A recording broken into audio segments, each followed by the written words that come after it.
Andrew, thanks for coming down. Welcome to the High Caliber Men's Podcast. Absolute pleasure. Thanks very much for having me, Kieran. No problem. Been looking forward to this. I haven't been, I'll be honest. I have been and I haven't been. I am a little bit nervous because I don't know what you're going to come out with, and I know little snippets, and what I've seen is I'm already scared. So quickly I want to cover why you have been invited down and why I believe you to be a high caliber man, and why you fit this podcast perfectly. Because from what little I do know of you, you are very educated in your field, and although you're not a psychic, you can almost foresee the future of what life will be like in the UK in 2030 and up until then and beyond then to a degree, based on the information you've currently got in your head. Yep. So I want you to try and best you can paint the picture of what us as UK residents are going to be living with, dealing with, essentially paint the picture of what life is going to be like between now, 2030 and beyond. Absolutely. And I just want to start by saying, because it is, there's a lot of people with a lot of anxiety about these things that they can see happening around them. But I want to start on a positive, and I don't believe it's going to get there, because people like us are having these conversations, and these conversations are viral. Mm-hmm. The more we do this, the more we converse about it, the more we talk about it, the less likely this is going to happen. This is what's proposed. This conversation is about what's proposed for us. Mm-hmm. Clearly, what the plans are, what the evidence, what the facts is. But we've got to think positively, and we can't sit here and beat ourselves up and scare ourselves to death about all these things that are happening. Let's keep it like that. Well, let's jump into straight away, dead quick. Your background. Why should people bother listening to you? Like, why should they listen to you? Essentially, so maybe even like a little background of how you got into it, and or credentials of degrees, etc. All that sort of stuff. So my name's Andrew Fitzsimons. I'm a resident of Workington. I love the Lake District very much. I've got 17 years of experience in technology and nuclear fields, culminating in several leadership positions within those fields. Academically, as an undergraduate, I studied chemistry, and in postgraduate, I'm about a month away from graduating from Cardiff University as an MBA student. So that's Masters in Business. And I chose that route, one, because it interested me, and secondly, because I got to research some interesting cultural and psychological conditions, both in organisations and both in factors of society, which a lot of that research did align with some of the conversations that we're about to discuss, really, because you see some of these phenomena cropping up that I've been looking into. And I do find it quite fascinating how predictable humans are. And I always say they're just like robots, aren't they? Really? Yeah. And I guess you can, with all the academia in the world and really understanding, the physics and biology and chemistry, understanding it at a cellular level, if you can't make the people do what you want them to do, you're not going to be able to succeed both in socially and organisationally. So that's why I found it quite interesting. Mm-hmm.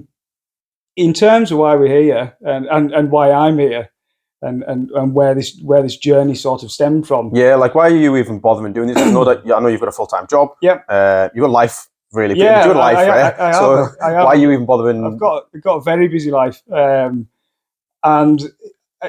the absolute reason and the fundamental reason is because I care deeply about my own future, selfishly, but more importantly, my partner's future, our future together with my partner, her family, my own family, your family, the community. I can see the writing on the wall with some of this stuff.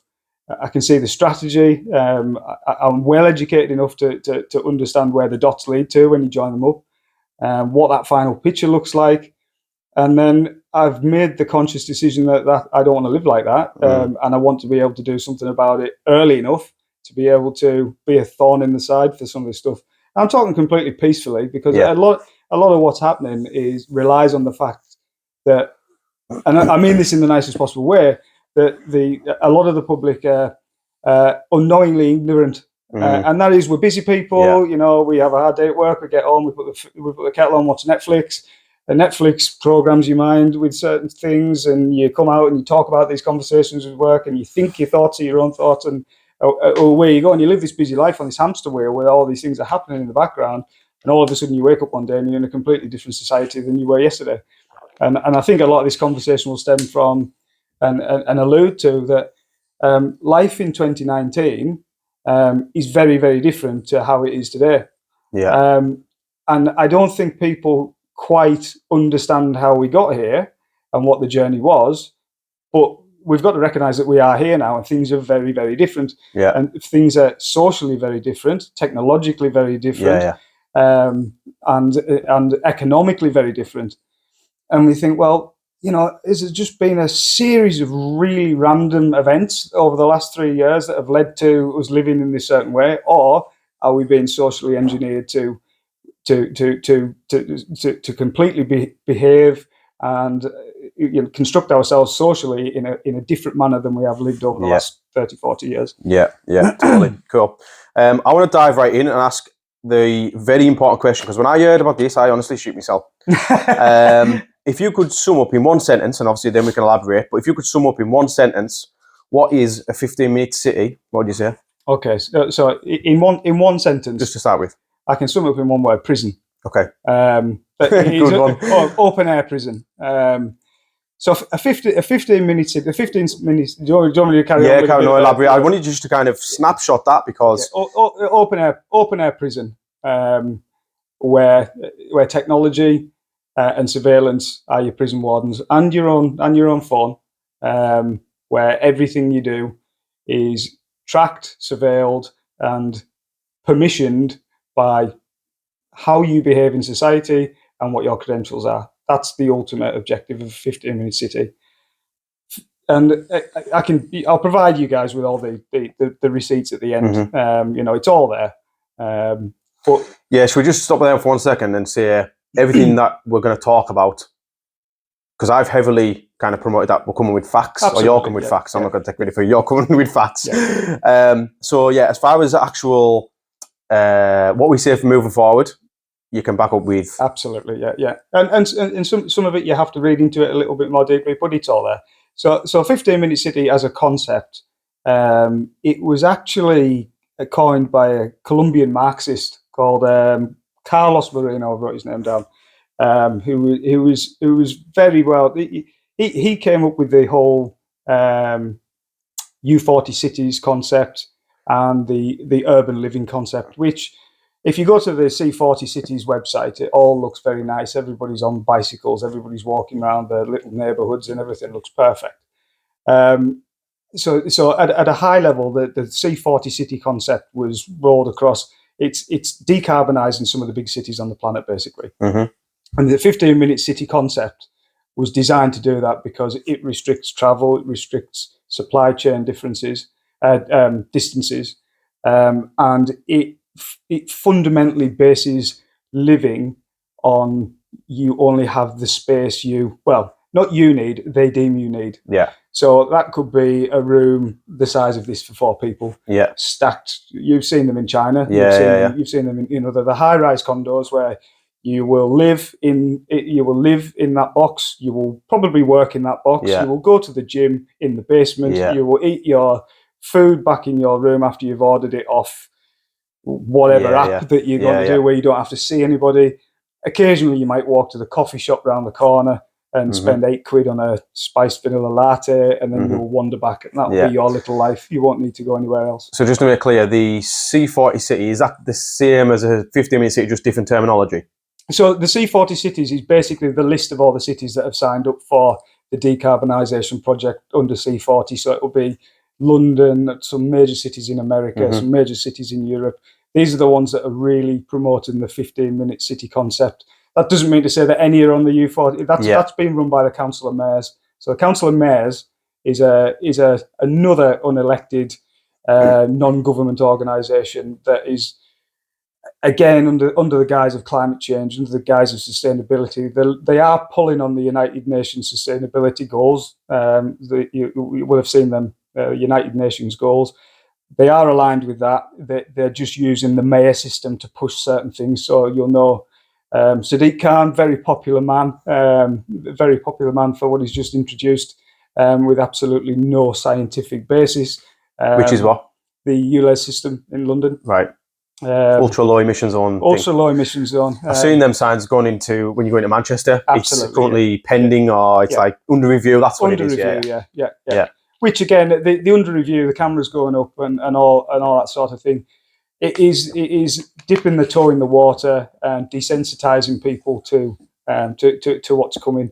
Glad to see there's been such a kickback in London against this, because this is absolutely not about air quality. Yeah. If the air quality, so London, in fact, as in terms of a major city in the area, has one of the top 20 air quality cities in the world.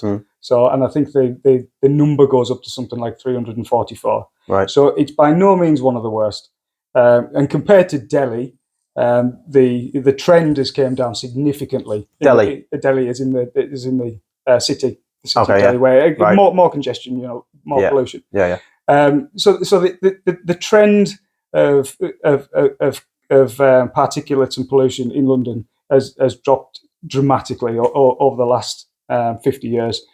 So you can see that the narrative's starting to change slightly in ULEZ, because first it was CO2, then it was particulates, and then it was anything that they can grip onto to try and convince people that it's a virtuous thing to do. It's to protect their health. How much do we? It's for your safety. Yeah. All this battering of language Mm-hmm. that when you challenge it scientifically, it just doesn't hold any water whatsoever, unless you pay Imperial College London £800,000 to give you the scientific paper to give you the answer that you want. And this is the same thing we see over and over again.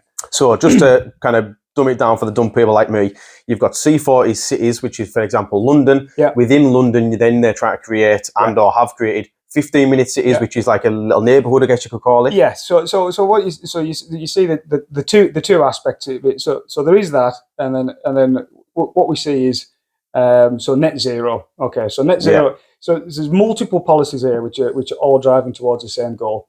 So that again, the C40 cities is to contribute to the net zero. So net zero is something people really want to pay attention to, because that's really the bulk of what we're talking about here, isn't it? Right? Yeah, absolutely. UK driving the policy of net zero. Of net zero, yeah. Which so just to tie that in so people understand, because I get a lot of people say, well, I don't understand really what net zero is and where it came from, and what it means and everything else. So just to try and summarize that very quickly as well. So net zero, as a philosophy, was born out of the Paris Agreement 2015, which is you hear that they use all these different acronyms, I think, to confuse people as well. All these different subgroups where you think, oh God, where's this coming from? It's difficult to be able to pick a thread from a policy at local level all the way to a global level, and deliberately so, because they don't want you to be able to do that and see where things are coming from. So COP21, or the Paris Climate Act of 2015, was all around if basically the hypothesis that if global temperatures rise by 2 degrees, we're all dead. Right? We're all fried. That's it. Game over. And then they said so. Sorry, I think it was about 3 degrees. But the philosophy was to make sure that global temperatures don't rise more than 2 degrees by a time limit. They since moved that to 1.5 degree by 2030.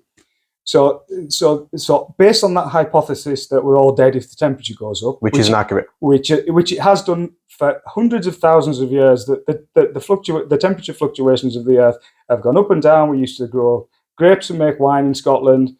We used to have a medieval climate where we're sat right now, and now it just constantly rains.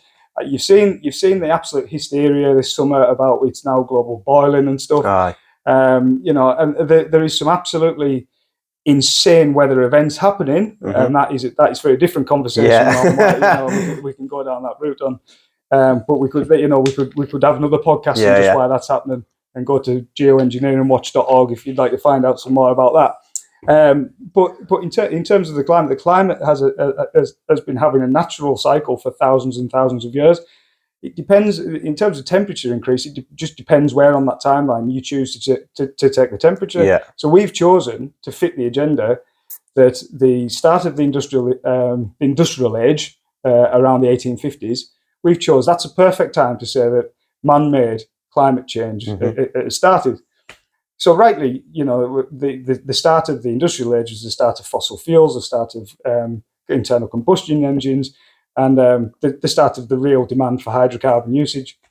So it was also, coincidentally, the end of a mini ice age. So what would you expect? Naturally it's going to rise. Yeah. Naturally. So we see this sawtooth. We see this sawtooth effect.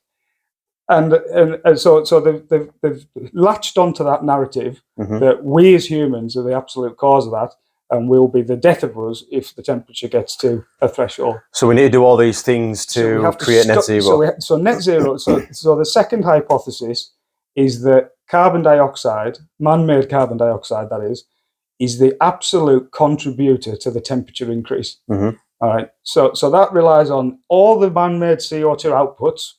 So the construct of the atmosphere is 0.03% carbon dioxide, and our contribution, man-made contribution to that, is about another 0.003%. So it's minuscule to the carbon dioxide that's already in the atmosphere. Yeah. So what they say is anything that goes to 0.004% is absolute lunacy, and the planet's been there about 15 times before as well, and the plant life flourished. Right. Take it to 0.002, everything dies. Go and take all the CO2 out of a greenhouse and watch what happens. Right. So it's based on those parameters that this whole hypothesis that CO2 is leading to increased temperatures. And I've no doubt that it's got. I'm not a climate scientist. I'm just somebody that's researched all the different arguments and I've sort of put made my own decision on it.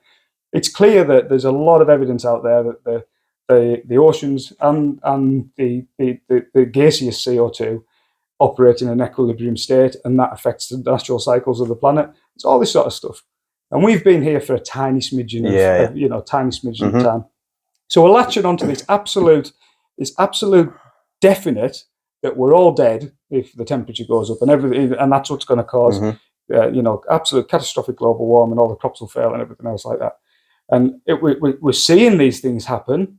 But I would very much question whether it's man. I think it is man-made, but I don't think it's the actual reason that they're saying it is. So what we've committed to via net zero is. When you say we, you mean the government, right? Well, the government via the Paris Agreement writes into law that that's what we must do. So that's why, no matter what, we cannot change. We can, because if we really need to, but written into UK law is that we must strive to achieve net zero. So net zero is your carbon emissions they balance out. So you reach a net zero about. So if you're generating carbon, you're capturing the same amount as you're emitting. It's not everybody drops to absolute zero emissions, but that is proposed for 2050 and beyond, and that's a scary place to be because we do not have any technology to do that. It's just the end of the age of how we live. Right. Okay. So that's net zero. This net zero is what the government are pushing towards. Yeah. And let's get into kind of what's included with what they are going to. I was going to say ask us to do, but it's not even. They're not asking us. What's included in how they're going to achieve that, or supposedly achieve that? Well, you hit the nail on the head. There's no democracy.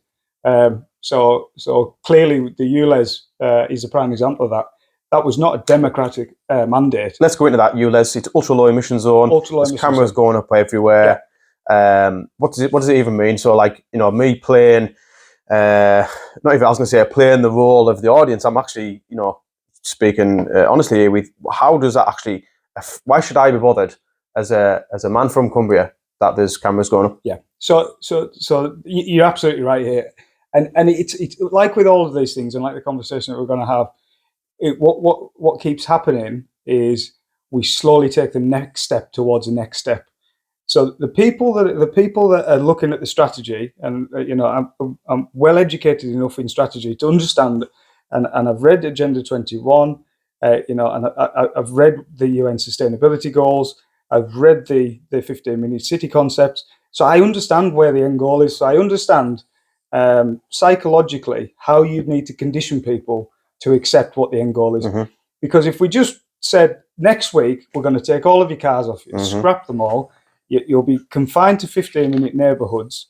If you want to leave these, you'll need a permit. And if you want to eat meat and other high CO2 output things, such as travel and holidays and everything else, we'll give you a card that when it runs out, that's it, you can't do it anymore.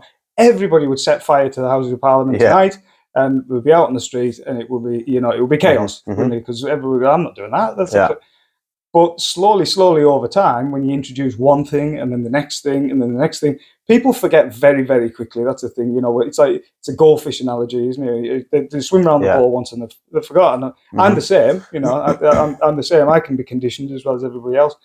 But what we're starting to see here is, so the ULEZ is the first step towards removal of the automobile for you and me and everybody else, because this doesn't make the air quality better, introducing a £12.50 charge for driving through London, because you can drive. So ironically, my father lives in London. If he was to drive, and I think this is right, I'm not sure if it goes that far out, but if he was to drive to Heathrow Airport, the busiest airport in Europe, right, it will cost him £12.50 to save the planet. But the same flights are going in and out. Nothing's changing. I'm pretty sure his diesel car, which is got a diesel particulate filter and catalytic converter, all this technology is absolutely minuscule in significance to that. But the £12.50 might be significant to a poor family that can't put food on the table. Right? That poor family that that father that's supporting his two kids and he's a window cleaner and he drives around London every day. And he can't afford to upgrade his van to a 45,000 quid EV vehicle. It's significant to these people because it will just kill their industry. It will kill their livelihood and potentially push them into poverty. So essentially, the ULEZ cameras are going to be put up and are being put up to. Is it monitor our kind of car movements, or is that in line with the government's kind of intention to get us to stop using our cars? Absolutely, and you're absolutely right, because people say this, it's just a fine system or whatever. Nobody looks at what the strategy is actually for, and the people that are introducing this know exactly that. They'll complain about the money for a while, but they're peasants and they won't really see what we're doing. Whereas the guys that are doing this are saying, we're trying to instill a behavioural change and a societal change and a technological change that says we want 40% less cars in London by 2026. So, and what they'll say is, right, okay, so the first step of that is we will introduce the ULEZ cameras. You're talking, this is in the policy. This is me thinking as a strategist. So this is me thinking, if I was running the 2030 project, I would be thinking, well, we'll introduce a fine first and get people used to that. That'll get rid of some cars. Okay, so they're under 12 years old and everything else like that. In 2 years' time, we use these cameras to squeeze the net a little bit. It's 6-year-old vehicles or something. And then, and this is in the policy, we introduce a pay-per-mile policy using those cameras. So, and that is into Sadiq Khan's plan. And don't think this is just going to be London. This technology, once rolled out there, this is going to be in every city and in every town across the country to do exactly the same thing if we don't stop it at its foothold. So let me make clear, what you've just said and what you've just told me is, eventually, I will be charged per mile to use my petrol car because it's petrol. That's the proposal. And they'll manage that by these cameras that they're putting up now. Just like the AMPR and just like normal kind of cameras where if you run through a bus lane, it catches your reg, sends a fine to your house automatically. So they'll use similar type of cameras, the ULEZ cameras, ultra low emission zone cameras, to charge me per mile because it's petrol. Absolutely. Is that right? Yeah, not just because it's a petrol, but just because it doesn't fit whatever the criteria is at that time. And when did you say this is happening? So this is now. This is right now. The proposed change to the pay per mile, which was in the original strategy document, was from 2026 onwards. So quite soon. So we can expect in 2026 to start paying per mile to use our own cars, that we pay that tax you pay on, everything that we else pay on, road yeah. tax on, that we pay tax on the petrol that we put in. So let me tell you the best way to change behaviour with stuff: make it unaffordable. That is the best way to change people's behaviour, and that is a fundamental strategy with a lot of this stuff. Yeah. And when we talk about diet, if you can't afford it, you can't argue, can you? You can't argue, and you can't have it. Till eventually they give up and say. So, an interesting study came out this week where they took air pollution levels on the tube, right, and they were absolutely astronomical. So people now that have been forced out of their cars on the basis of we're looking after your health have been forced onto the tube where the air quality is horrendous in comparison to walking through London. Yeah. So the whole argument is just a complete debacle. And I mean, it's comical to watch the Blade Runners, as they call themselves, on Twitter, going around and claiming the heads of ULEZ cameras. I've heard about them. But I guess if something's unlawful, it's your given right to go in there to act on it. In regards to travel, then, I came to your presentation in Workington a few weeks ago, and you mentioned flights. Now, this is another one that scared me because I've worked very hard to have my own freedom, meaning I can go where I want and do what I want, essentially when I want. That's why I chose the self-employed career. But you said something on the lines of, please correct me if I'm wrong, Heathrow, Belfast and Edinburgh will be the only airports working in the UK. Is that correct? That's proposed, yeah. And that's, when you say proposed, like, get clear, let me try and get clear, be a little bit more clear to me and the audience watching. When you say proposed, you mean it's in the policy, it's in the governments have said it. So, is that right? So what I'm quoting with that is the UK Fire Report. So what that is, so net zero. So this is where it all starts to tie together. So net zero is the fundamental backstop, right? So we must have our industries at net zero by 2030, and then absolute zero by 2050. What the UK Fire Report does is say, okay, right, in order for you to, so the UK government then commissioned its best universities, and this is how you build these strategies from a governmental policy point of view, because there isn't an MP in the world that could come up with that solution, because there isn't one, right? So they commission the best universities, usually ones with the shall we say slightly biased funding, to give you the answer that you want. So they commissioned, I think it was Cambridge, Oxford, I think Birmingham was one as well. They're all there, but you can, if you go onto Google, search the UK Fire Report, and it looks like that. It looks like that. And what it tells you is from 2020 to 2029, these are the transitions, the technological transitions, the hydrocarbon transitions that you need to make to get to a net zero arrangement by 2030. And the proposal was for flying, all airports except Heathrow, Glasgow, and Belfast will close with transfers by rail. And so the UK hasn't came out and said that, because and it might be that there's extensions to other airports. But what it's saying as a philosophy is you need to close your airports. You need to put people off air travel.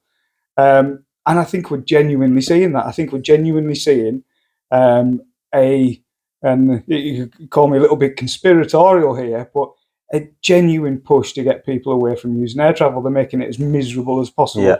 They're making it as difficult as possible.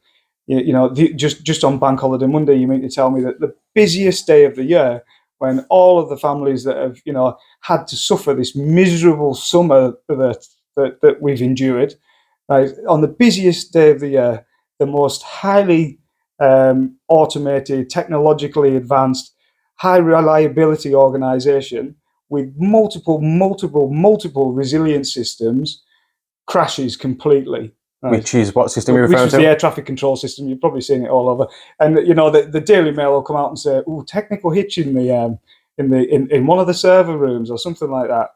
And anybody of rational brain that's worked in some sort of industry like that must be saying, that really happen? Can that really happen? But you look at all these people that are coming back off holiday, and I've spoken to several already at work never go on holiday again. That was the worst experience of my life. Yeah. I've spent 15 hours on the floor in Palma Airport. Yeah. I've had 16 screaming kids. I've had to pay all this money on a credit card. I'm never doing it again. Right? Behavioural change. Yeah, I don't know many people, but what I do know is about half a dozen people stranded in different countries all around Europe. And I was thinking, I've never seen this before. Okay, you hear about flights getting delayed and usual stuff. Yeah, I get all that. But I was like, how is 6 people stranded in all different countries all over Europe? Yeah. So essentially what they're saying is these systems went down. Yeah. But really what you're saying is that it's purposely being done to then put people off going away on holiday again, and it's then going and pushing people in line with the no travel thing. And that's what I'm hypothesising, absolutely. I mean, it must be a real coincidence for it to happen on that day. Last year, it's something different. It's something different all the time, these peak times, isn't it? Last year, we had the strikes causing issues, but hang on. Yeah. Every airport I went to, there's thousands of people, people working there and standing around. It just seemed to be difficult for some unknown reason all the time. Mm. There was all the footage, but the media hypes this up so much that whenever the media go after something and says, this is really bad, all these people are having the worst experience ever, I always think, what do they want you to think? Yeah. Right? They're only showing you that because they want you to think a certain way. And this is what I want to get out of this podcast. Stop taking everything at face value. Start critically thinking about this stuff. Start joining these dots. Things. Understand what they want for you in 2030 and question why these things are happening. Because if you don't, and you don't start waking up to this, and you don't start saying no to some of this stuff, then by 2030 you will not have a choice in any of it because the systems are being built around you, and technologically they won't have to police anything. You just won't be able to get through the gates. It's scary. So let's go on to electric vehicles while we're talking about kind of travel and vehicles and stuff like that. Yeah. So the electric vehicle thing, from my point of view, very little from what I know. It's the next step in kind of convenience. It's working towards reducing climate change and all the rest of it. But what is the real reason behind the big push for electric vehicles and the effects for someone like myself and for you and for everyone else watching, that if electric vehicles become the next thing, how does that kind of tie all in? So when I said to you before about the 15-minute city and summed it up in one word, a prison, I can sum this up in 2 words. It's total control. It takes away any resilience of having a standby fuel source. Okay, so look at it, and I'll tie it into why they're banning gas stoves in America, and they're about to do the same here. They want all of us onto a single dependable source of fuel, which is electric and energy, which is electricity. And electricity can be metered; it can be measured a lot easier. It can be stopped, and it can be stopped, right? And if they went into a lockdown next week for whatever reason, climate change, COVID, whatever there's some aliens coming out of the sky, whatever they chose the fear factor to be, I can still jump into my diesel vehicle and I can still chug 300 miles down the motorway and ignore everything and carry on with my life. If I was to chug into my little Nissan Leaf, which is built in 2023 or whatever, and I've got my little green number plate on there, and I feel good because I've saved the planet despite used far more CO2 throughout the life cycle of that product of a vehicle. So it does not fulfill the environmental goals that we're told. That it's a complete fallacy that it does. If I jump into that and I'm in tier 3 and my partner's in tier 1, my car will not work. My car will just not work. It can be kill switched, it can be switched off, and it can be controlled. You just mentioned there that the fallacy of electric vehicles, it's kind of just not true that it helps. Can you delve a little bit more into that from what you know? Absolutely. So if I was to play devil's advocate and say, well, how and why is that true? So the argument that they make is that the argument, again, a lot of these things, the argument changes. It's better for the planet. Well, that changed from it's better for CO2. Well, yes, it's better for CO2 output in the cities. So at the point of use, all right. So the entire argument for them has now changed to it makes cleaner living because there's no output. But these things don't run on magic dust or prayers or hopes. They run on coal power stations for the majority. So if you live next to a coal power station, the output is exactly the same. The small particulate outputs from vehicles that are going into cities is insignificant in terms of firing another coal plant up somewhere down the road. It doesn't make an awful lot of difference. It might make the air quality slightly better, but there's no studies that says, you know, EVs are going to do X versus Y over the next 20 years. It just isn't there, because it's so insignificant as a total contribution to air quality in cities that it's not even worth talking about. So they are an absolute fallacy in the fact that they're actually more environmentally damaging, because to mine the lithium, to mine the cobalt, to mine the metals required to build the batteries, and the weight of the actual vehicle once you've constructed the thing. Speaking to people that actually own have actually went and bought them and thought, you know, brilliant for a couple of years till the costs of electricity went through the absolute roof as well, and now they're seeing the degradation effects start to come to life in the batteries. So I could probably run my diesel engine for another 20 years if I wanted to, and it would probably be fine with a couple of belt changes and all the rest of it.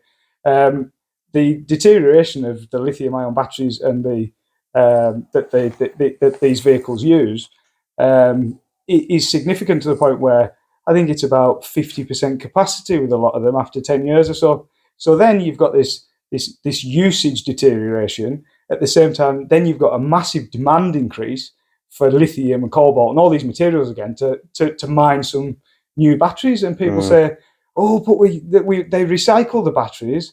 Not in that sense, they don't. And the recycling of the batteries is massively energy intensive.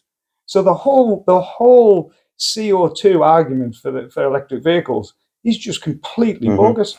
So let's say, you know, in the near future, the UK now predominantly is run by, or people in the UK are predominantly running electric vehicles. Will the government need to build more coal power stations to match that demand?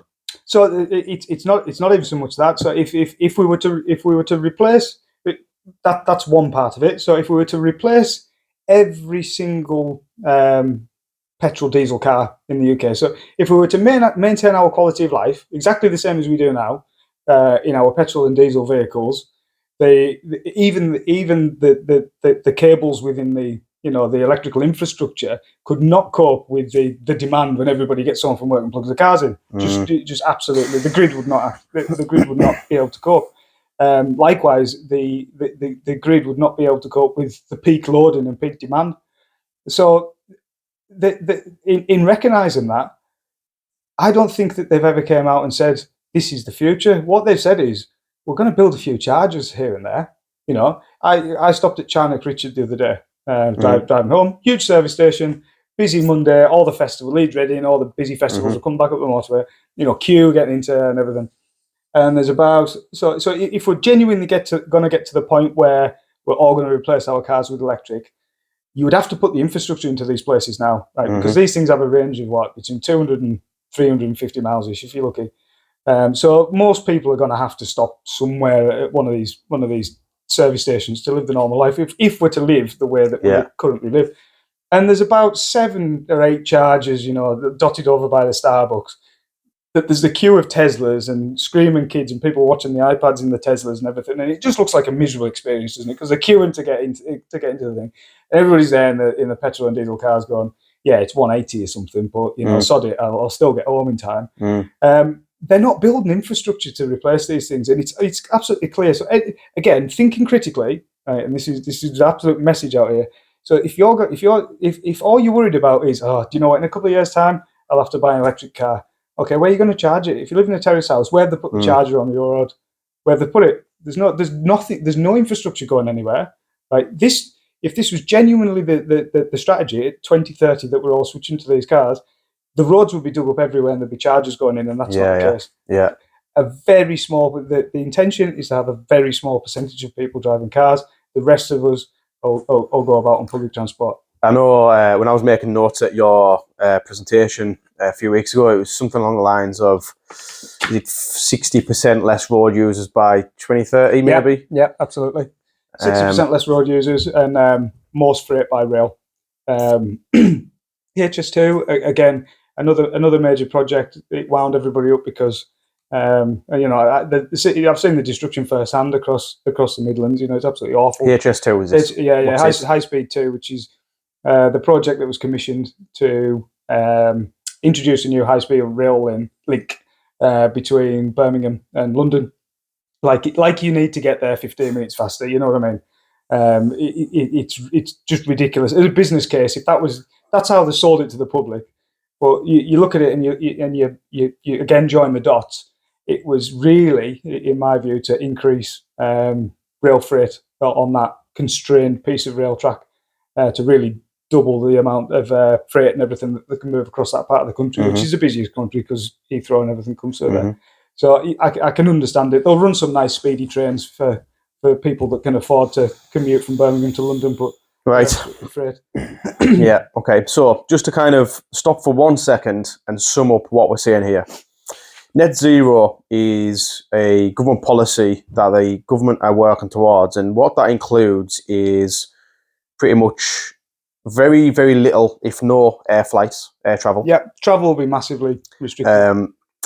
Pretty much everyone using electric vehicles, which will be monitored by ULEZ cameras, and then you'll have to pay per mile to use it. So not necessarily monitored by ULEZ, because ULEZ at the moment are designed to monitor the most polluting vehicles at the moment. Sorry, yeah, that's monitoring the petrol and diesel cars, right? Yeah.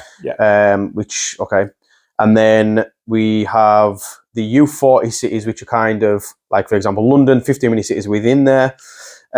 Just touching on the 15-minute city thing, I did see something that Liverpool was going to be the first one to kind of install it. Is that right? So there's actually, and people say, well, it hasn't got off the ground. Well, it has. They just keep changing the names, right? So I think the first 15-minute city concept here was actually Oxford. So Oxford city centre's got. I don't know if you've been to Oxford city centre, but it's got a. The culture there is very much. I can understand why they went there. It's full of a certain type of academic, and it's heavily linked to a lot of the funding behind this sort of stuff as well. So a lot of the WEF type people have lots of connections within Oxford University and everything. So it's a bit of a hub for that type of person. But the culture there is very much a low traffic type place. Anyway, a lot of people cycle, a lot of people walk. Very student like. Yeah, it is. Yeah, and a lot of those people have been conditioned to believe that what I'm talking the alternative to is just insane, and we absolutely must follow this, and this is the science that we believe in, and nothing else can change. So I can understand why they went for that first, but they actually got a massive. They're not as big as elsewhere, not as big as Canterbury, and certainly not as big as Glastonbury. They were the other ones that they tried to introduce the concepts, and the concept and the plan was to essentially zone these cities up into multiple districts, which already sounds dystopian. And then effectively introduce again. So this is where critical thinking is quite important as well. So you go to the U40 15-minute cities. It's brilliant urban living. It's nice green spaces and everything's perfect. So you go to the actual delivery of these projects, and the first thing that they wanted to do was introduce ANPR cameras, blockades, restrictions, and fines, and allow people to travel from one district to the other. Only, I think it was about 150 times. Don't quote me on the number, but it was, you were permitted to do it up to a certain number of times, and then beyond that, you were fined.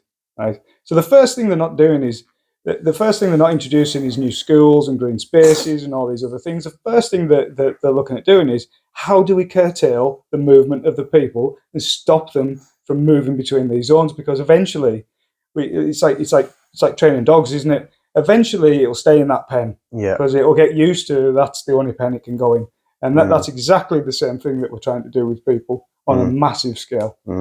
It's scary. So let's bring this back down to Cumbria then. Like, I've seen little bits and bobs, and I'd really like you to kind of come with the facts more so. But Carlisle's quite ahead of the game with this stuff, isn't he? Yeah. What could people in Carlisle look for where it's little signs of this is already happening. So I'm something about plant pots. Yeah. Like, what's that about? Yeah. So Cumbria, like everywhere else, has and each sort of council has got its own. It's called something different, but carbon management or carbon management strategies is the Cumbrian one. And I've been through that page per page and tried to look where it links into all this. So something everybody can do is go and have a look at that, and go and see what's being proposed. And what's that called? The Cumbria Carbon Management Strategy. I think it's around those type of words. But and they can also go and look at the proposals for decarbonising Carlisle as well, because that's on the council website, which ties into some of this stuff. Cumbria is a little bit unique in the sense that I think we'll be the last. As always. Yeah, I think we'll be the last adapters of some of this stuff, because realistically, I mean, we've got one of the largest counties with the smallest populations. So we're not talking high density areas of populations. We're talking low density across a large space. So it's quite difficult to control. There might be one barrier on the M6 or something like that, but it's going to be difficult. And the transport systems, we know ourselves, the public transport here is pretty hopeless. You're doomed without the car, aren't you? But it doesn't. But you're right. It doesn't mean to say that a lot of these policies are starting to be enacted upon, especially in terms of making things difficult for private vehicles. So I noticed recently the Carlisle County Council offered up one of these opportunities to have your voice heard about proposed changes to, I don't know the names of the streets, but the filter system around by the castle. And interestingly, you look at it falls exactly on what the 15-minute city concepts and low traffic neighbourhoods are, which basically remove areas from private vehicles, install a lot of plant pots around it so nobody can drive down them. And so these are plant pots that are acting. Plant pots, people might picture a small plant pot. This is like pretty much a road blockade, like right? a concrete bollard in the middle of the road. But they put plants in it instead. They put plants in it to make it look good. Yeah, yeah. I don't know if you've seen again. It's like when you look at. So I remember when things started to return a little bit post COVID. I was in Manchester, sort of around the northern quarter, which is pedestrianised anyway. But further beyond that, they'd shut a load of roads off and tried all these low traffic neighbourhoods, because they didn't let anybody have a drink in one of the bars. And I was having a drink in a bus shelter with some plant pots behind because they closed the road off. And I thought, this is one of the most bizarre things I've ever seen. Is that St. Peter's Square or something like that? I think it was. Yeah, they shut everything off. And I went to a different city, and the same thing had happened there. And then a lot of the residents in these cities had enough of it because it was so disruptive. Deliveries couldn't get in, they couldn't get the cars around. All that, they hated it. But the ones where people didn't complain, they tend to have just left them. And it's interesting to see, actually, because as you go around the country, you see, oh, there's one of those low traffic neighbourhoods that's been left over from COVID. But what they're trying to do in other areas, especially in London, is introduce LTN is another name. It's a low traffic neighbourhood, and where they've been instilling these again, the local commerce has been up in arms because the footfall isn't coming from away. They can't park, they can't drive. They're not happy about it, but they're never consulted in any of this sort of stuff. So when I say the plans for Carlisle, it follows the same principles of that, really. What was a 2-lane traffic road going through past the castle and everything has been proposed to drop to 1. And you can see it, can't you? The bus lane and the cycle lane. I was driving through Leamington the other day, Leamington Spa, and first thing I see, what used to be a big wide road, they've completely taken up with cycle lanes, and you can see where it's just going to be extended all the way down. And you can see it everywhere. When you look for it, you can see it everywhere you go. You can see there's money for projects to do this, but there isn't money to feed people and do that. So it doesn't take a critical thinker to be able to join the dots. Sure. So let's go on to the cashless society and how that links in with all this, because that's something which I've been curious about for a long time, and what's the score with that? Why is people being restricted in how much cash they can put in and take out, and why would the government benefit from a cashless society, and why would we not benefit from it? It's good. It's really good that you've picked up on that and you've observed that it is becoming increasingly difficult to use cash. So if I hark back a little bit, and a lot of what I've talked about is behavioural change, isn't it? And how well you train the dogs and train the animals. Fear is an incredible tactic for that. We're seeing the COVID pandemic used for a lot of behavioural change. Whether you believe it was deliberate, whether you believe it wasn't, but I think cash was a fundamental change from that, wasn't it? We're seeing everything switch to, we don't accept cash. It's contactless because you have to pay on contactless because you'll get COVID off a tenner. Yeah. And again, think critically. Yeah. These people were scared of a £10 note, but they were handing over the receipt, and it was just you stood there going, "What's happened? What's happened to people's logical thinking?"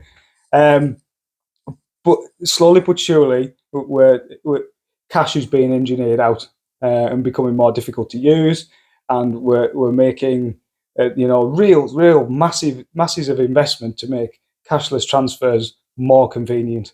So all of this everything's been sold as it's for your convenience, it's for your convenience, it's for your safety, it's for your security. Cash is ultimately freedom, right? If I give you 50 quid for a workout, I don't care what you go spend it on. In fact, you go have a good time, do whatever you want. Nobody can say that. Nobody has paid tax. If you want to pay tax, if you don't want to pay tax on it, that's up to you. It's your responsibility. You go do what you want with it. But ultimately, that freedom, that transaction, nobody knows about it, and that's ultimately been the system that we've been enabled to use for years, for hundreds and hundreds of years. What's being proposed here, from a cashless society perspective, once everything goes digital, once everything becomes, and this is where, do you want to talk about central bank digital currencies? Go for it. Or just the dangers, the more the better, or the dangers of losing cash, because we all know that the cash has masses of benefits. Because I mean, so that £20 that I give you, or that £50 that I give you, you go spend it in the local bar or the local hairdressers, or that £20 doesn't get devalued. It just keeps going, and it keeps getting passed on. It's always £20. Like I pay my £20 to you on my debit card. It goes quickly down to 17 or 16. What does it go? Right, so that's £17.50. You then go and pay the hairdresser. That's what, £15 something, or it's got a different charge on it. So by the time we get to the end cycle of that 20 quid that I've paid you on a card, it's pennies, isn't it? But guess who's got it? Visa. Right? Guess who? Actually, BlackRock's got it, because they are the people that run all the banks and everything else like that. They are hoovering up all that money. All that money goes back to them. 50 quid that I take out of my bank, give to you. That's the same. So as a single benefit, I mean, that is an absolute brilliant one. If anything, if we can change anybody's mindset to anything this week, take 50 quid out on a Monday and spend it on the stuff that you're going to spend anyway. Give it to the petrol station, or give it for your shopping, or whatever like that. Just keep it going in circulation, because otherwise, as long as we keep it in circulation, they can't actually get rid of it. Right. Because it is legal tender for that. Exactly that. And the danger becomes once we become so far into this, where, and I think we can see now that the current economic climate and the economic conditions are abysmal. And purely looking at this from an economic point of view, the national debts and the global debts are just absolutely astronomical. The world is bust, not the country. The world is bust. And there's lots and lots of chatter. There's a fantastic economist to go and look at, Martin Armstrong, actually. Go to armstrongeconomics.com. And I don't agree with absolutely everything he says in terms of what he believes, but that's brilliant. But in terms of his economic forecasting, this guy's been on the ball for 30, 40 years. He's been absolutely incredible to pinpoint events based on economics down to the week, basically. So I do tend to trust what this guy says, and when he predicts things are going to happen. So he has predicted that, we are looking into next year a financial crash that on a scale that we haven't lived through. Certainly, me and you haven't lived through. We've lived through mini ones before, and they'll try and use this as an opportunity to reset the economies. And one of the main things that will be reset is the central bank digital currency becoming the primary form of currency for people like us. And what we can see now is that these systems have now been trial tested and on the shelf, ready to go. Essentially, there's nothing. It's not a conspiracy theory. It's not something that somebody on the dark webs came up with. It's not cryptocurrency. It's an actual thing. It's an actual strategy that all the central banks have pulled together and have all agreed is what they want to roll out over the next couple of years. And the central bank, the central bank digital currency, effectively bypasses the corporate bank position. So that relationship between you and the bank no longer exists. You have that relationship with the central bank, who has a relationship with the government. So the central bank issues you a token and it might be called pounds, it might be called digital pounds, or whatever it's called. But that then is conditional based on you'll need a digital ID to use it. You'll need to have all the various things in place and checks and balances to make sure that you can have a central bank digital currency. You can see how this is going to be used for universal basic income, because they'll want to make sure, they'll use the immigrant crisis and everything else like that to say that we've got all these people coming in and we can't track them, so therefore we need to get them to have a digital ID, so therefore we can get them onto central bank digital currencies. You can see how they're going to use different mechanisms to actually introduce this stuff. How does this cashless link in with carbon credits? So good question. So the two slightly different technologies. So central bank digital currency is a form of currency that can be programmed and can be conditional.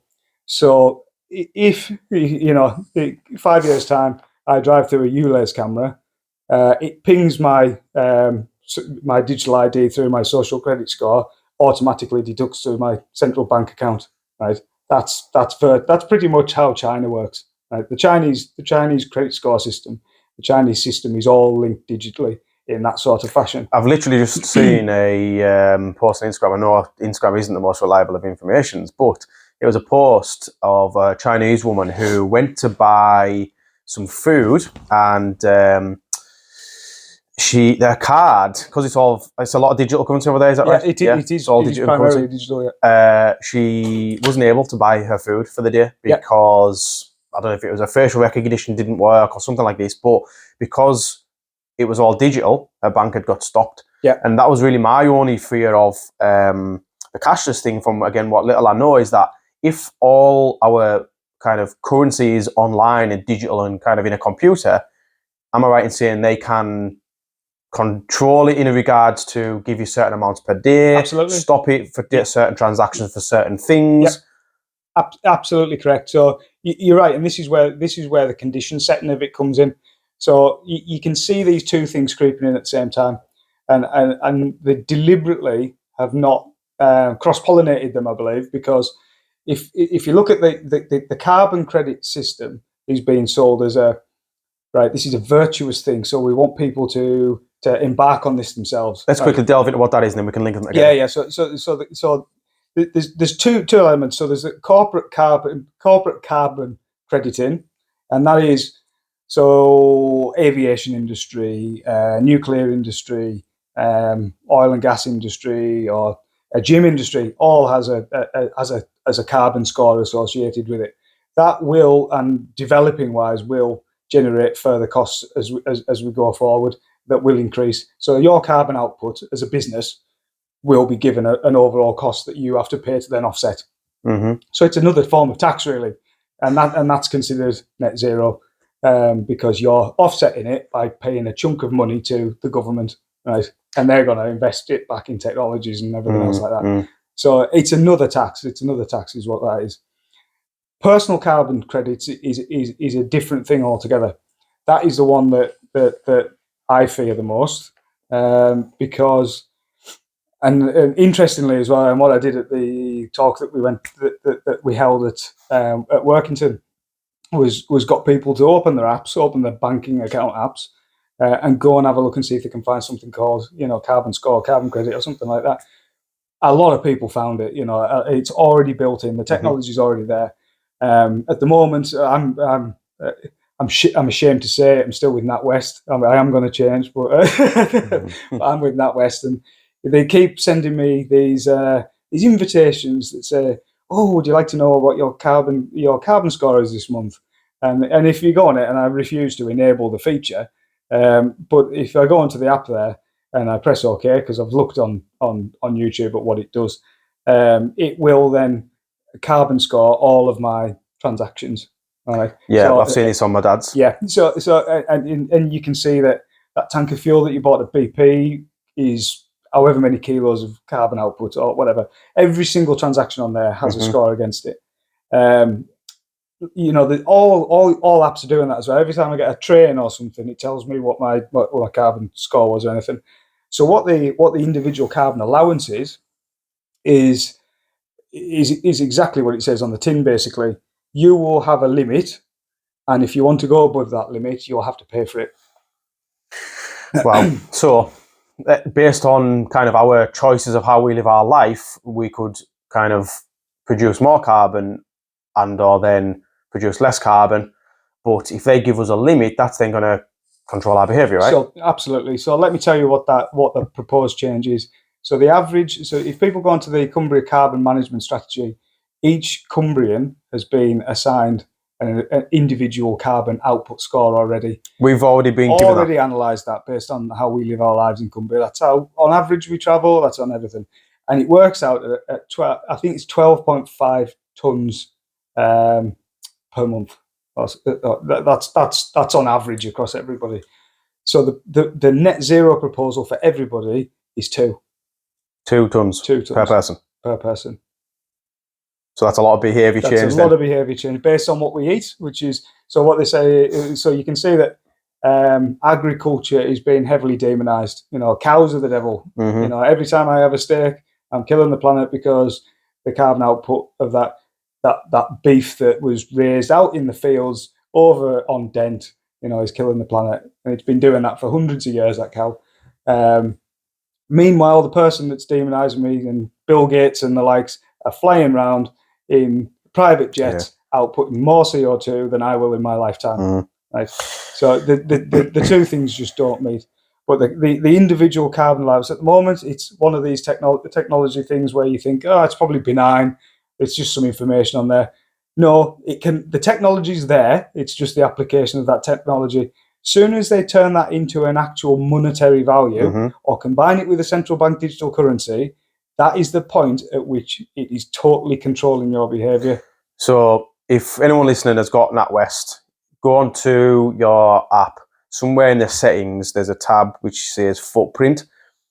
On there, if you've got it enabled, which by default I think it is enabled, you'll be able to see your total footprint for the month. I think you can even change it maybe for the year. Yeah. I only had a quick look with my dad, but basically it was his almost like a bank statement. And let's say, Asda, £2. It was like, Tesco of this and blah, blah, blah. But next to each transaction was a carbon of absolutely. Carbon value. Carbon value. Yeah, kilograms per CO2. Yeah. Klarna does it. All these apps that you're using. You can see, all they need to do is find a central one that pulls all of this, and all of a sudden, your bank account switches from a monetary value, because trust me, I don't have 12 tons of money per month. I wish I did, but if I've been on holiday a couple of times this year. I've just travelled back from the Midlands. I travel up and down to see my partner a lot. I've got friends all over the country. I'm the same as you. I really, really appreciate being free and happy to go where I want, when I want, and do what I want without harming anybody whatsoever. And all that is at risk here. So with us having a carbon credit allowance, how does that link in with having a digital central bank and cashless society? So all that's required is so the central bank digital currency. They may issue you £2,500. So all they need to do is link up the carbon usage with the monetary value, and it'll say, well, actually, you can't spend any money on anything that has a carbon output anymore. So you go to buy that steak, right? Okay, so you've got plenty of money in the bank, but you've run out of your carbon credits. You go to buy that steak, your car doesn't work. You've travelled outside of the counter, you go to fill your car up, your car doesn't work because you've run out of the carbon credits. Would you like to buy some more, a couple of £1,000 or whatever they're proposing them to be? Then it's going to cost you more money to have a bigger carbon output, which has zero effect on anything other than your life. Wow. So just so if I can kind of summarize that and picture it in my head, what you're saying is that we're going to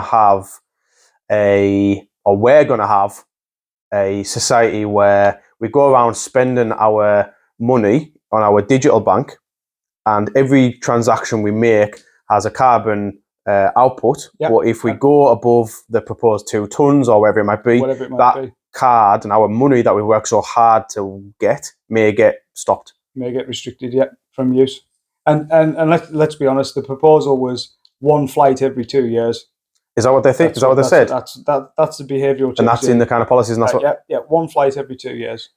Wow. And wow. See, this is the shit I didn't really want to hear, but I know I need to hear. Yeah. So, but if you eat and then meat wise, so standard agricultural food, you look after yourself. I look after myself. I take a lot of respect in looking after myself as much as I can and trying to eat well. I'm not perfect at it, but I understand nutrition. I understand the good stuff.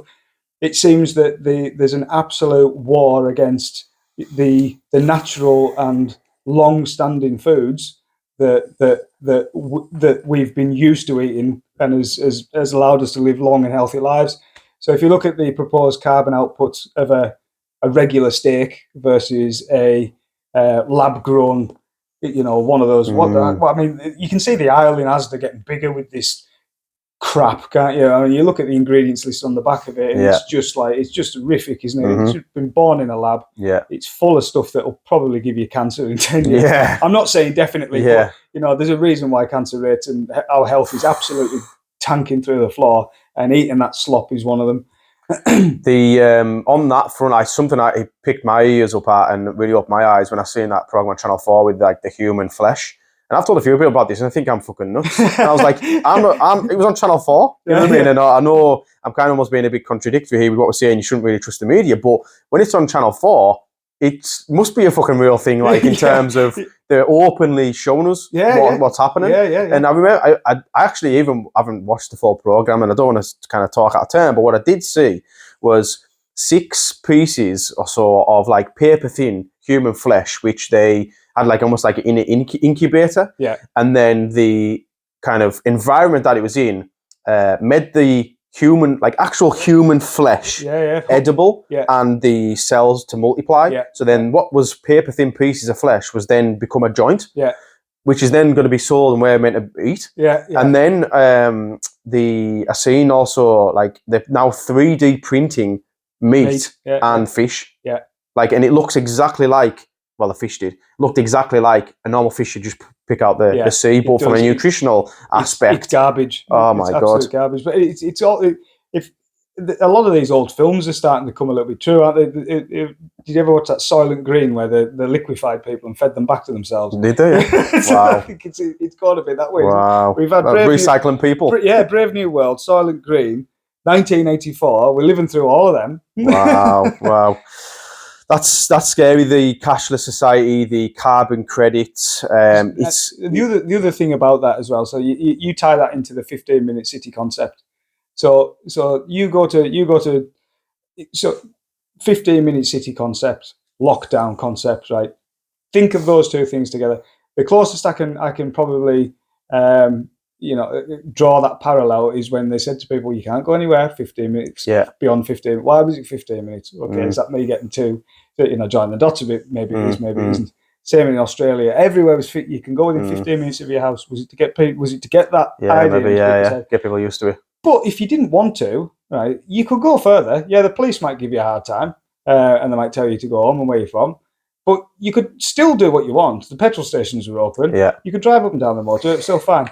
But if this was introduced and they said they don't need to lock anybody down again, or if they said there's a travel ban on because there's a climate crisis, everything's bad, we don't want anybody traveling anywhere.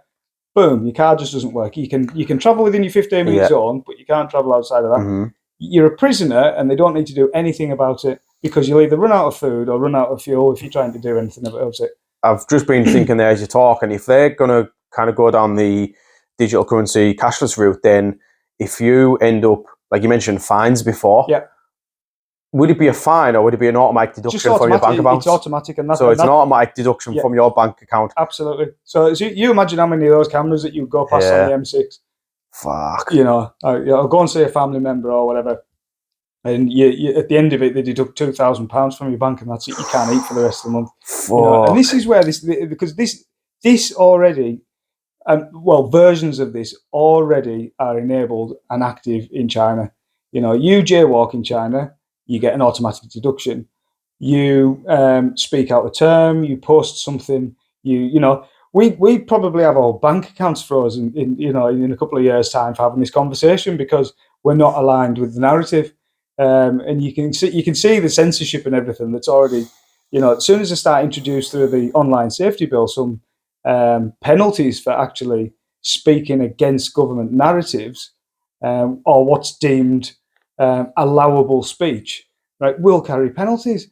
And people do not understand when I speak to people about that, I think, our grandparents fought for this. Yeah. We fought for free speech and liberty. And you guys cannot see the creeping totalitarianism. It's not even creeping totalitarianism. It is totalitarianism in front of our faces. They don't even try and hide it. Well, let's move on to, actually kind of going back to the food thing with farming, because I know a couple of farmers around here, and I know one of them said they've been offered ridiculously high amounts of money to stop maintaining cattle, growing cattle and plant trees instead. I presume, kind of bringing this all together, drawing the dots together, that's just to, go in line with net zero and climate change, right? Two things. So they want complete control of the food supply, and they want complete control of the land. So they want us. So UN Agenda 21 alludes to people will be transferred to settlement areas. Okay. So, and it actually specifies that. So what it says is what the philosophy of it is we'll rewild nature and we'll release that back to nature. So somewhere agricultural like ourselves. You can see it now. So what they do, what that is part of, is that agricultural land is being rewilded for nature use, and they're making it sound lovely and everything's fine. So who's going to grow your food? What are you going to eat? So if we're going to give all this back to the land, and it's going to just go off and be rewilded, what are you going to eat? Well, funnily enough, you've got the likes of Bill Gates, who's become the largest landowner in the US, right? And he's not there to grow cattle and raise cattle. He's there to build synthetic beef factories and food factories, and a combination of the two that we've just said. So combined with your pharmaceuticals that they'll give you every single month, they'll give you your food every single month that they've grown, that you can eat, that's good for the environment, so they say, and you'll be safe and happy and fed. Kind of, just as you're talking there, I was thinking, well, if the farmers don't have cattle, if someone's a butcher now watching, they probably want to maybe look at a career change, right? Am I right? Or? They either want to be actually saying, I'm not letting you do this. Yeah. Farmers need to be kicking back and saying, absolutely no chance. And I get that the farmers I feel so sorry for. Such a fantastic bunch of people that, do not get half the credit they deserve for keeping us all alive. Say how long you can live without a farmer. Exactly. Yeah. So these guys are probably, they've been pushed career-wise to the absolute limits with all sorts.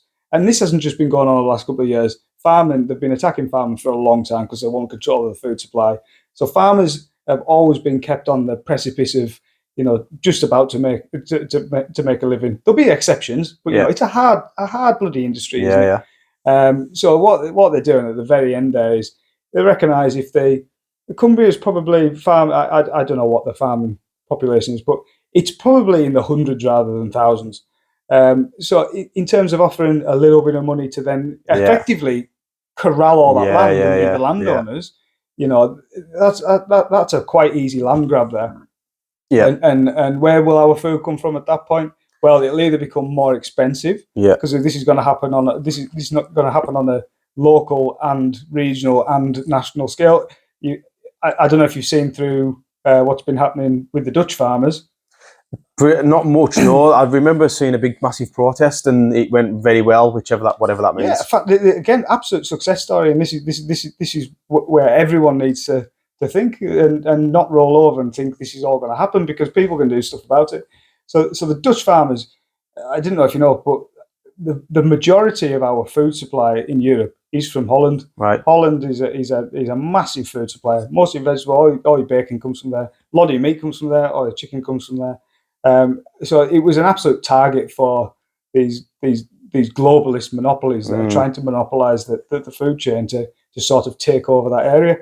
So what they did under the guise of, again, the net zero on the climate side was, right, okay, so we need to shut down a large percentage of farming because of fertiliser usage is bad for the climate, and nitrous oxide emissions from farming. So they were the two things that went forward. So it's not just CO2 that any agricultural outputs, they're absolutely taxing to death. You've seen the red diesel impacts. Anything they can do to really make these guys' lives hard work, they'll do. So they really attacked the farmers financially through that side. And then they went for actually, we're going to reclaim about a third of your land, or I think it was maybe more. I can't remember what it was. So the farmers all clubbed together, right? And you're talking thousands of farmers up there, massive farming culture. They all really, really got pissed off at that idea. But the brilliant thing was all the communities backed them, all the people backed them, all the riots that they had, everybody was getting in behind the farmers. They were backing up manure trucks to the Houses of Parliament, and like their equivalent, and all these buildings they were shooting with cow shit. Wow. And they were really took these guys to town. But then the real success story of it was where and this is where just normal people can be high caliber, right? They can do fantastic things. Some normal farmers, some normal guys got themselves together, clubbed together. They started lobbying the councils. They started getting themselves organised, and then they built themselves a farming political party, which had some grassroots and some other people to help it out, and they actually got voted in, and they actually became. I don't know what the end up construct of the government was, but it was sort of a hung parliament, and they ended up being a significant part of it. Wow. So yeah, I think from the farming aspect, if the farmers are not producing cattle, I'm looking at it from like kind of a health and customer point of view of I want to go and buy some good quality food. If there's no farmers and no butchers, then I'll be only really left, and especially if I've got no actual physical cash, then I'll only be left with what's in the supermarkets. Yep. Which, if they start taking chicken and beef and our good quality protein off the shelves and left with this bug type protein. Yeah, we haven't touched on the bugs. No, I don't really know too much about it, but they're making bug burgers and shit, and trying to say, you can get your protein from that. Yeah.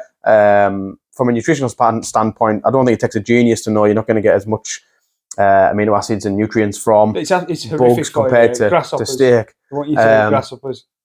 So yeah, I think that's quite alarming to me from a health perspective. But then there's a wild, well, it might not be so wild, theory that they're trying to really target the kind of the males and men of society. Yeah. And I know from a not only health point of view, like if you stopped the protein intake getting to men of society, like we're all going to be a hell of a lot weaker physically. Yeah. Hell of a lot more, probably more depressed. Our testosterone's going to drop. Like everything that makes us a man, is really kind of taken away. Yeah. And you're more than correct with that. And the theory of why they would do that, there's a few of those. Is do you want fighting age capable men? If there was a real sort of evil plan behind this, would you want the people that were going to resist to be demasculated, or would you want them to be tough guys that are going to turn up with pitchforks and flames and everything else like that? There's no denying that testosterone levels in men has plummeted, and fertility as well, hasn't it? And fertility, yeah, absolutely. That massive step change, if you go and have a look at it on the statistics page, again, we'll share the links here. A massive drop really occurred from the 2000s, really. And there's all sorts been introduced to our environment over that time. Food's major, what's put into our water, and hormones as well that have been introduced to foods as well. And not only that, you're right, protein supply is massive, but look at the education system, look at the society that we live in. Does it feel stable and sensible? No, it doesn't. I worry for, if I was to have children, I would worry for. Yeah, linking in with that, like one of the things that I'm very passionate about and scared of is this whole LGBTQ movement, more so the kind of transgender changing of genders and how actively they're pushing it in schools, and how normal it's becoming, and how badly kind of organized it is in regards to if a child wants to change their gender, how they're being treated. It's an absolute, from what little I know again, and just kind of only really knowing what my nephew's taught me from his school. It's scary, and I can't help but think that if this is a big movement again by the government to really push this transgender movement, then it links in exactly with what all we're saying here. Because with the transgender movement, one thing I realised the other day is it's a hell of a lot of males turning into females, females turning into non-binary, but very few people going that way. You don't have many people saying, I'm going to be a really alpha male. You know what I mean? You're not having these new alpha males popping up.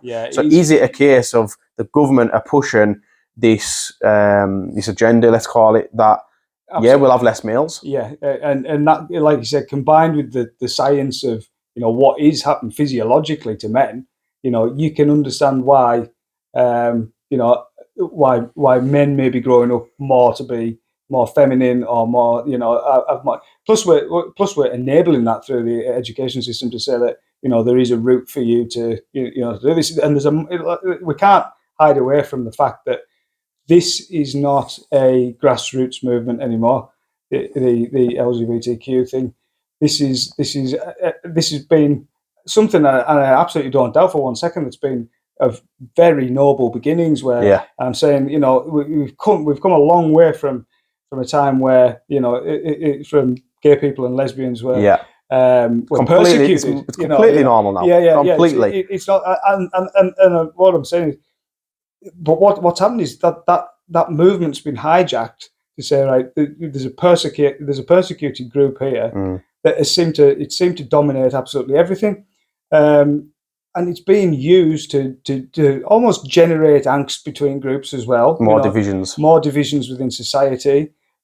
Introduce some different concepts to children. And if I look at it from a philosophical point of view, because I don't want to get too hung up on what I think about it, but from a purely philosophical point of view, which is where I see the intent for social engineering to go.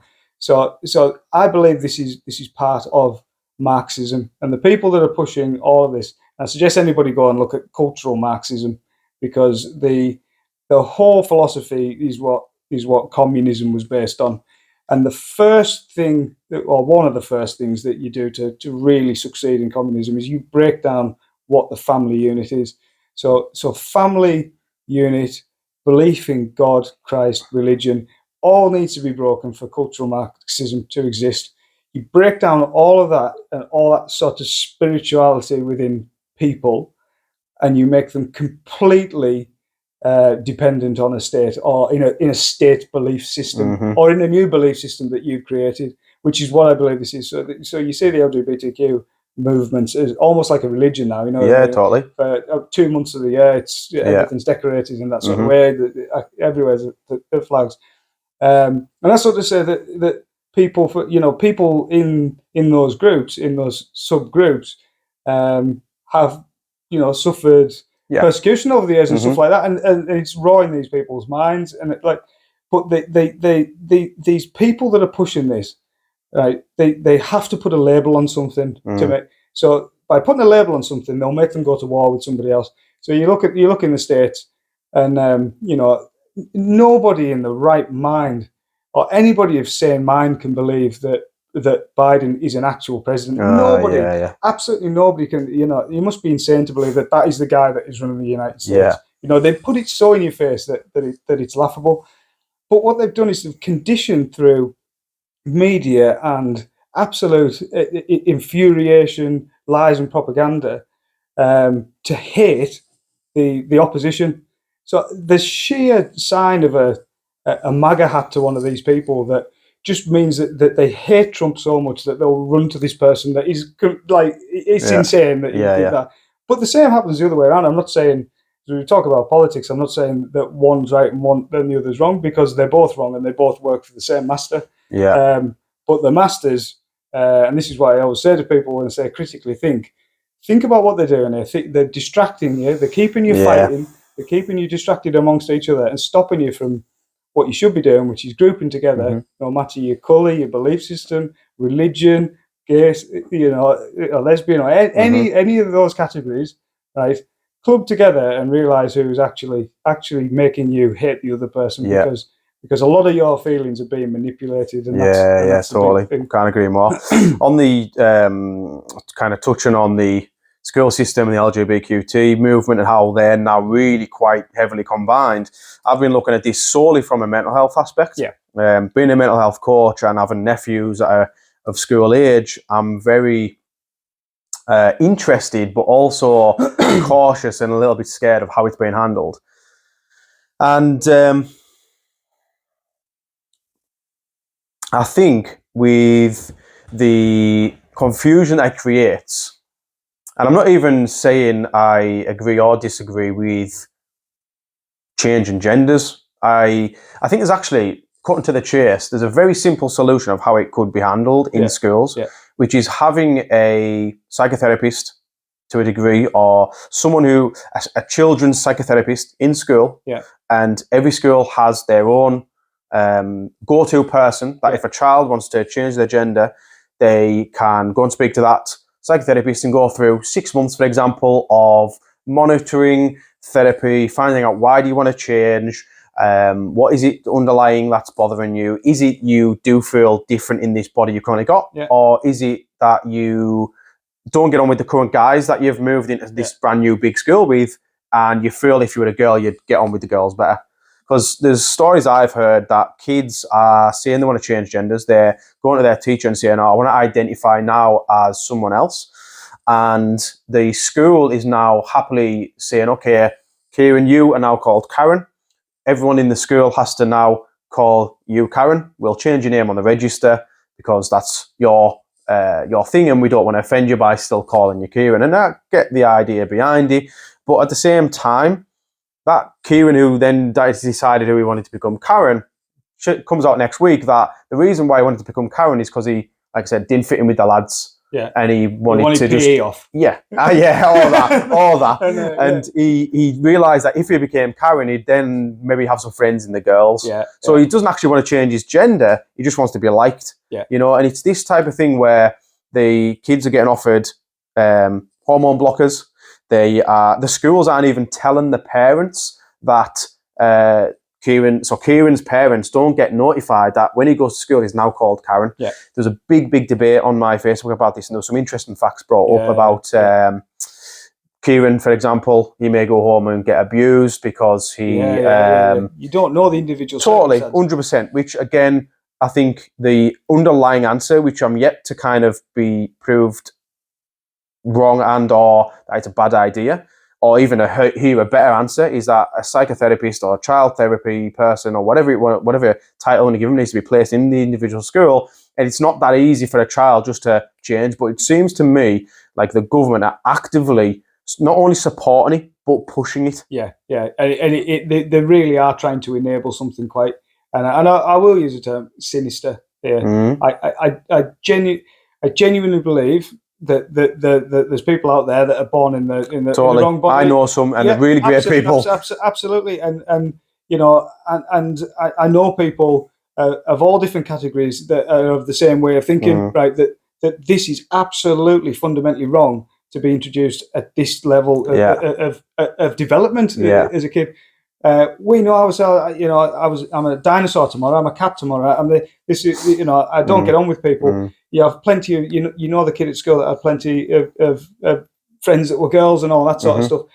But, you know, any one of those individual circumstances could lead to some long-standing catastrophic damage to that kid now, just because of teachers enabling it, which is the worst thing. You know that.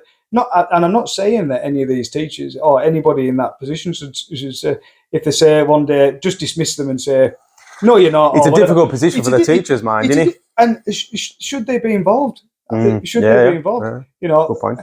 The bit that I disagree with massively is why we actively as a government, and I'm not saying we because I absolutely despise them, but why are the governments actively circumnavigating parents in this? Right. So any of that circumstance with a child, whether and you probably will know at a young age whether how that child's going to develop. We've seen it ourselves at school. You know, most gay people I know say, I knew. When I was really young. And brilliant now that they don't have to wait till they're 18, 19, and it's the shame factor to come out and all that sort of stuff.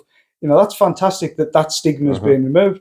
But anybody of right mind would agree that if a kid just has a wobble one day, you don't take them out of class and say, well, actually, you might be a girl because this is what's being driven into them. So are they creating that problem?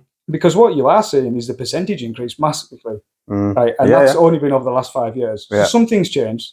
So has there always been that quantity and that percentage of society, or has the way that we've conditioned them and the way that we've treated them and the way that we've enabled it allowed that to happen, combined with all the other things in society? Very good point. And I think nobody's looking at that because they don't want to, and they don't want that answer to come out. They just want to be able to say, we're doing the right thing by the child, and we're in the name of diversity, which is the catch-all thing for you're a good person. In the name of diversity, we'll allow you. We're going to do all these things for you in the school. It's bullshit. I put a reel out on Instagram about this the other week in terms of all this kind of big movement is all on top of the kind of principle of we can't do this in case it offends them. Yeah.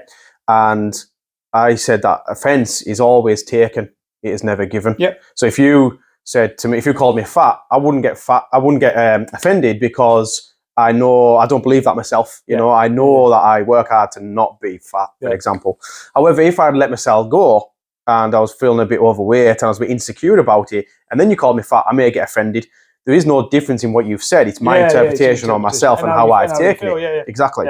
So it's kind of... it's like bullying in any industry, in any context, it's always in the eye of the beholder. Yeah, 100%.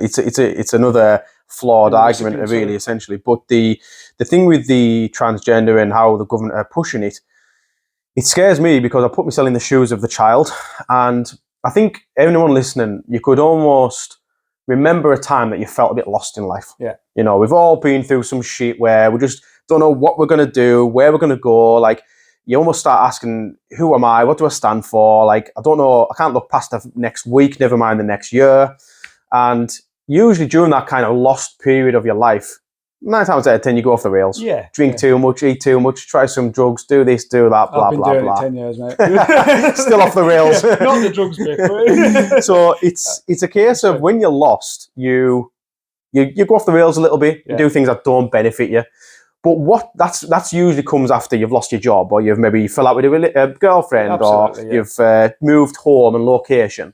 But what's more of a feeling of being lost if you're questioning your own gender? Yeah. You know what I mean? Yeah. If you don't know who you are in terms of gender, like the other equivalent I could say is name. So I'm quite confident my name's Kieran. Yeah. I've known it for around 31 years. But if one day everyone around me started questioning whether I'm called Kieran, only a short time would have to pass before I start questioning whether I'm Kieran. But if I've known that for 31 years, I'm going to quickly feel lost and who the fuck am I? Absolutely. You know what I mean? Yeah. If you ever really want to blow your mind, go and have a look into transhumanism, Oh, which God. is which Doesn't even sound good. which is another concept for the future. So this is whereby most of us live our lives on the metaverse. All right. Mhm. So you can see how this conditioning is conditioning society for a new way of living. So the transhumanism philosophy is that you exist. It's basically the Matrix. You're living your 15-minute city in a condo, but most of your life will be your avatar. In I knew this was coming, I've never actually heard what you're saying here, but I've pictured it. And this is all the language matches, all the mechanisms to condition people to accept that they can be different and whatever they want to be when they live their lives. So they've tested the water multiple times, and in terms of what people would be willing to accept with transhumanism. As the medical side develops, so I think it's fair to say that the handbook on medicine has been ripped up over the last 3 years as well. So in terms of what was accepted practice pre 2020 to what's accepted practice now has changed dramatically, and we see that through the funding for the regulators and things like that. A lot of these organisations and the pharmaceutical companies and all this, if you take it back to a stakeholder level, have real tentacles into understanding how they can implement transhumanism, and which is where the body and machine is essentially amalgamated into one. And it's what we'll start to see over the next 10 years, I believe, or not even that, I think, is we'll start to see physiological and mechanical assimilation. And it will be sold as, absolutely fantastic. Look, this guy's got his sight back, and it will, there'll be some medical miracles that they can perform with nanotechnology, injectable technology, injectable nanotechnology that can change people's mental states. But also, if you think about it in terms of the wrong hands, it's absolutely terrifying. Yeah. And is there a drive then to say, well, actually, we can? You look at, so Elon Musk has been actively participating in the neuromesh, hasn't he? Which is ultimately transhumanism, because that is ultimately uploading your consciousness into a physical network. So at that assimilation point, you can be a chicken, you can be a breadstick, you can be anything you want, right? And we're into the concepts that are far out there. But if you wanted to condition a society to actually, to really start to forget about the human body, start to forget about what it feels, what it is to be human, start to completely forget about your spiritualism and whether you believe in Christ or whatever God you believe in. Forget all that. The new God is artificial intelligence, right? And that is your controller, your master, and everything that you will ever need to live your life. And we'll keep you living as a meat sack as long as we need to. It's something I seen a while ago, just with the nature of what I do, working with the public from a mental health aspect, and noticing that ADHD is going through the roof. Obviously, depression, anxiety, and all this sort of stuff going through the roof. Insecurity is going through the roof. All this sort of stuff where people are moving further and further down the need for pharmaceuticals, which I think will be a great topic to go on next. But I kind of pictured this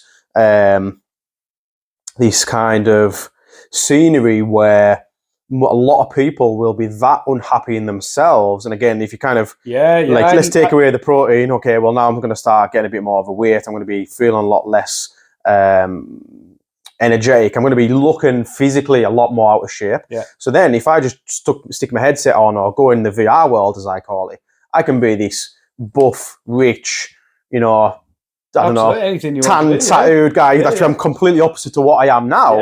And I can be whoever I want to be. And if I feel so good in that world, I think it's a double-barreled negative, because not only when I come back to me here now, which is overweight and eating bug protein, then I'm going to want to spend more time in there because I feel good, but it's going to make this feeling even worse. That's a real good point, that, because I look, the way I've been looking at this is more from the, you know, how will I manage these peasants? Because I try and put myself in the mindset of the people doing this. Yeah. You've put your mindset in because you've seen it. You've seen how people feel. You know, I don't have a lot of experience with mental health. What you do is absolutely fantastic. You'll see all these conditions on a daily basis, and how, you know, how these things that are being proposed are going to be sold to you, right? Because that's the crux of it, isn't it? They've got to get you hooked. They've got to sell something as a benefit. Yeah, you know, it's going to deliver something really good to you. And a 15-minute city, if you've not got much area to travel, then why not sit in your house and get on your headset and be in VR world and travel the VR world in your plane? Exactly, that you can buy with imaginary money. It's right though, isn't it? So you go to London, so London is probably the closest city to Black Mirror, I think, and it's probably why they've gone so hard with the ULEZ and everything. A lot of these technologies that were rolled out in London first. Uber was one of the first ones. You know, that's a stepping stone to something else. Uber Eats, you know, the most depressing idea ever. A guy riding his bike to drop it off, and you tick a box, right, that says don't knock. You know, get a notification. So you get up, you sit on your headset all day, and then you go downstairs to the gym, and then you come back up, and then your meal's been dropped at the door. Yeah. Tell me how that doesn't sound like prison. Yeah, you're right, mate. You know, you're right. And the thing is that this has been sold to people, and now they think they've been conditioned to think, right? Oh, this is brilliant because everything's convenient. Yeah. I don't have to go to the office anymore. Yeah. And there's some benefits with that. Don't get me wrong. There is some benefits with having a bit more time and not commuting and everything like that.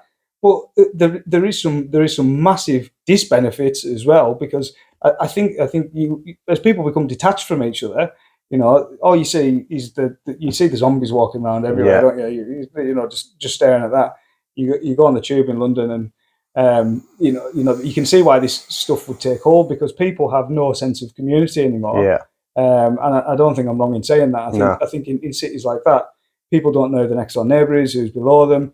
People depressingly die, and nobody knows about it for weeks. And you know, just what the hell kind of. No wonder people are depressed, because we've lost what it is to be human in those conditions. Totally. Quickly then, maybe last couple of subjects. Pharmaceutical industry, how does that tie in? And I'll just put my 2 pence again across what I very little know. You'll probably expand on it, which I really think now it's too easy to get, like, drugs essentially. I know when we lost Mum a couple of years ago, Dad was feeling a bit down, and I was totally against antidepressants. For the majority of people, obviously there's cases which, it's needed, and I actually changed my mind. Anyway, Dad said, I'm going to go and try them. Didn't even have to see anyone. He literally phoned up, explained X, Y, and Z. They said, no problem, go up to your chemist, there'll be antidepressants there waiting for you. It was so easy to get hold of them. This is a drug which is going to numb his own emotions, dumb his thinking, block out his own thoughts. Not necessarily permanently, but permanently if it's then really hard to get off them. And it was like that to get hold of. Yeah. And I'm seeing it again with clients who I work with ADHD medication, with OCD, with antidepressants, anti-anxiety stuff. Like, it's so easy. And I actually asked a friend, like, is this a thing by the government where they've made it so easy to get these types of drugs and GPs actively pushing them? Or like, what's kind of going on there? What do you know about that? What do I think? I've got to admit, I don't know an awful lot about the antidepressant, the side of antidepressants. Or pharmaceuticals, how does that kind of link into it all? You're absolutely right there.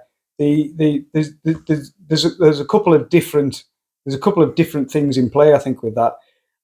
Do I think the pharmaceutical industry has our best intentions at heart?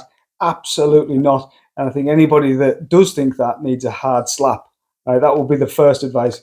So if you think any of these GlaxoSmithKline's, Pfizer's, or any of these companies have got your interests at heart, give yourself a wobble.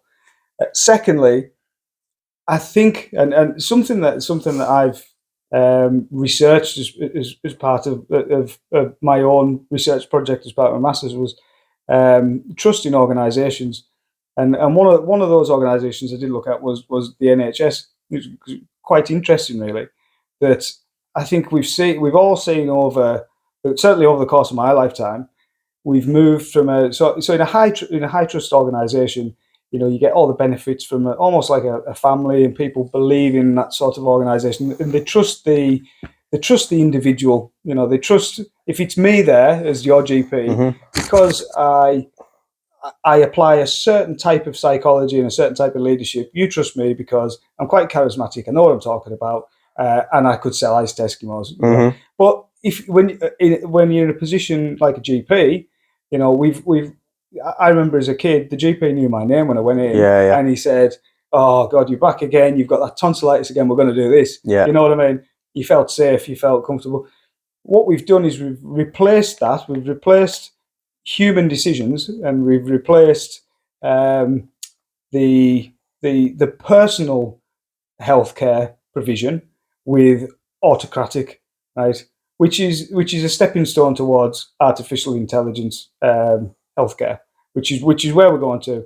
So now the majority, I would say, and this is, I'm not, if somebody wants to say, well, you're not a doctor, well, fine, but you're right, something's changed, because if that was 20 years ago and I went to speak to that doctor and said, I've had a really bad time, I'm feeling this, I'm feeling that, and the other, chances are they will probably say to me, well, there's some things that you can do in your life before I give you these drugs, which are going to numb your brain for the next 3 years, and we're never going to get you off them. Why don't you get out in nature, do all these things that it's never going to take away the pain of what's happened. I'm not a psychologist, and people react differently, but let's see if we can put these things in place and help you out before we jump to this more dramatic stage in it. You're right. Now the go-to is, well, we'll just pump them full of serotonin, or we'll pump them full of whatever that drug is. And people don't realise that. They think it's there to help me. Well, the only people making money then, you're a customer for life. Yeah.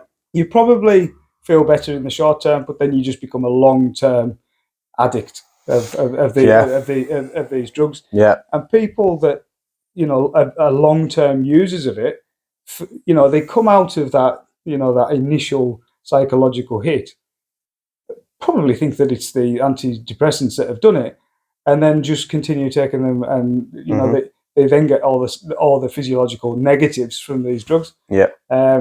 So I've massively lost trust in the health system, not just here, but globally. I think you've got to really question the like you mentioned about the very start there of they haven't got our best interests, and if they did, we'd all be healthy, and they wouldn't. Absolutely, they wouldn't be there. They wouldn't be needed almost. You know what I mean? Yeah. So and it's now. I mean, we see it now, isn't it? It's the pharmaceutical intervention is the first step. It used to be the last step. So the decision tree used to be, right. Let's make sure all these things are right first. So look at the pandemic, right? So the amount of studies that vitamin D was absolutely principally important for overcoming that disease, and had such a significant impact on the severity and the outcome of that particular disease. And they just completely censored anything to do with the studies. They censored any use of it. They wouldn't promote it. Wouldn't go anywhere. They just went right to the pharmaceutical intervention, which made billions for the and had just catastrophic damage. Yeah. I have noticed on social media the fact checking and and all things like that. If you post up a certain idea, theory, or narrative, it'll come up at the bottom like this information is not being fact checked. Blah blah blah. Oh yeah, I hope we get a fact check. Probably, that's a badge of honour, because we have got facts, right? Okay, cool. So let's round it up then very quickly. The universal basic income. What is it? So universal basic income. So So that is sold as a sort of backstop financial position, no matter what your status is in society, and it will end up eventually linking into your digital ID and everything else like that. But I think it will be used as the sort of lasso or the honey trap to get people into digital ID. I think it will be the honey trap mechanism that everybody scurries into, and then goes, "Oh shit!" Because it's like, is it £1,600 a month? So yeah, so whatever. There's different. So they've trialed it in a number of places in the US, and what it is you, no matter who you are, the government just needs to know who you are and that you have a number and you have a bank account, and they will pay you £1,600, whether you work or not. You know, you could get paid however much, you know, £5,000 a month, but you get an extra £1,600, and everyone will go, free money. You know, free. Nothing is free. Okay, so it's basically free money.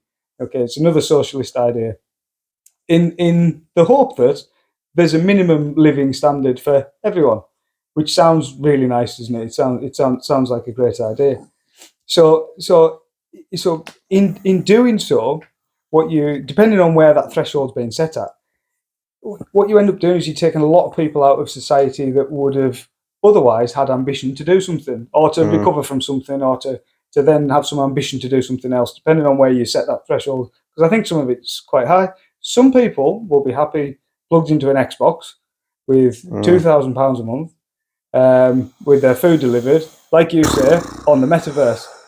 And I think there's all sorts of other conditions that say that if with universal basic income, they'll offer you a bit more if you do this and a bit less if you do that, and all that sort of thing. But then they'll build it conditionally, which says, well, if that's linked to your central bank digital currency, say you're expensive because you're quite fat, you eat the wrong things, you know, you just sit and play your Xbox every day, so it's costing them a bit in the NHS. Well, actually, we can condition your allowance, and you can't buy McDonald's, you can't buy burgers. All you can do is you can buy this stuff that you can buy 1,000 calories a day, or you know, we want you to on 1,000 calories a day rather than whatever. So they can build these conditions into your central bank digital currency. Wow. So they can make you live how they want them to, how they want you to live. That is scary. So if I was to summarise everything we've talked about, let's try and paint the picture if I can. Very soon, if not right now, our petrol cars will be monitored by ultra-low emission zone cameras, and we'll eventually have to pay per mile to use our petrol and diesel cars, which will then push us more likely to take on an electric vehicle, which, as you've said, from a carbon emissions point of view, doesn't really make sense. And not only that, financially, they're extortionate. And when they introduce energy rationing, and when they introduce peak loading or peak costs for using at certain times and things, times like that, it just adds another level of complexity to people saying, "Do you know what? I'll take the train." Yeah, you know. So we want electric vehicles. We allowed one flight out the country 2 years, was it? Yeah, that's the proposal. Yeah. We can't travel outside our 15-minute cities, and if we can, it's so many times. After that, we'll potentially get fined, which will be automatically deducted from our digital bank, which they'll have control over, and we kind of get told what we can and can't spend it on. Like China, yeah. It goes on and on. It goes on and on. It's scary. So let's wrap it up there, because there is so much. I think that's painted the picture of what society may look like. Yeah. Is there anything else you want to go into before we tell the people watching what they can do to help? So what I would recommend is that people go and have a look at two things, because this is where, regardless of what we need to heal from the divisions caused by COVID, and whether you believe masks worked or they didn't, or injections worked or they didn't, or any of that sort of stuff, or whether you're conservative or you're Labour or you hate Trump or you your love partner, all these divisions that we've got that keep us fighting amongst ourselves are exactly what's wanted. I'd recommend anybody go and look at or watch a video, or I think he's got some podcasts and stuff. A guy called Matthias Desmet, and he's a absolutely amazing psychologist from Belgium, I think. And he wrote a book called The Science of Totalitarianism, The Psychology of Totalitarianism. And what that really does is it establishes the fact that, when we said at the very start there that humans are very, very predictable creatures, the way we've been controlled through for all of these crises and what we're about to go into is very predictable. And he says he can see exactly, how totalitarian governments and groups in the past have all been established in the same way. They require a herd, and usually a majority, and they need a constant barragement of fear. Yeah. Okay. So we seen during COVID, it was this disease, and they really weaponized fear, and they're doing it with climate as well. Weaponizing fear to keep people in a state of confusion, easy to manipulate, scared, and looking for leadership to get them out of something. All totalitarian groups throughout history have been formed on the same basis, and it's absolutely predictable. What you then get is you get dissenters like me, like you, that usually need some courage to stand up, and they will be attacked by the group. The group no longer, because they're scared and they're looking to leadership and they're looking for a solution to the problem, which has been created by the nasty people at the top. They're looking for the solution to get them out of the position that they're in because they're perpetually in a state of fear. And that is what absolutely happened throughout COVID, and is happening at the minute. People haven't got over that. What we're seeing, though, is one by one. So I was a lonely voice. I'm sat on a Wednesday night having a good conversation with you now. I wouldn't have met you otherwise. Yeah. The other week, 150 people turned up. We had a great conversation. Yeah. 20th of September, we're going to do the same thing. All these groups of people. I was a lonely voice. My family, my friends, even my partner were, just what are you doing? Oh, this doesn't matter. Everybody wants to get on with life and they think it won't affect them.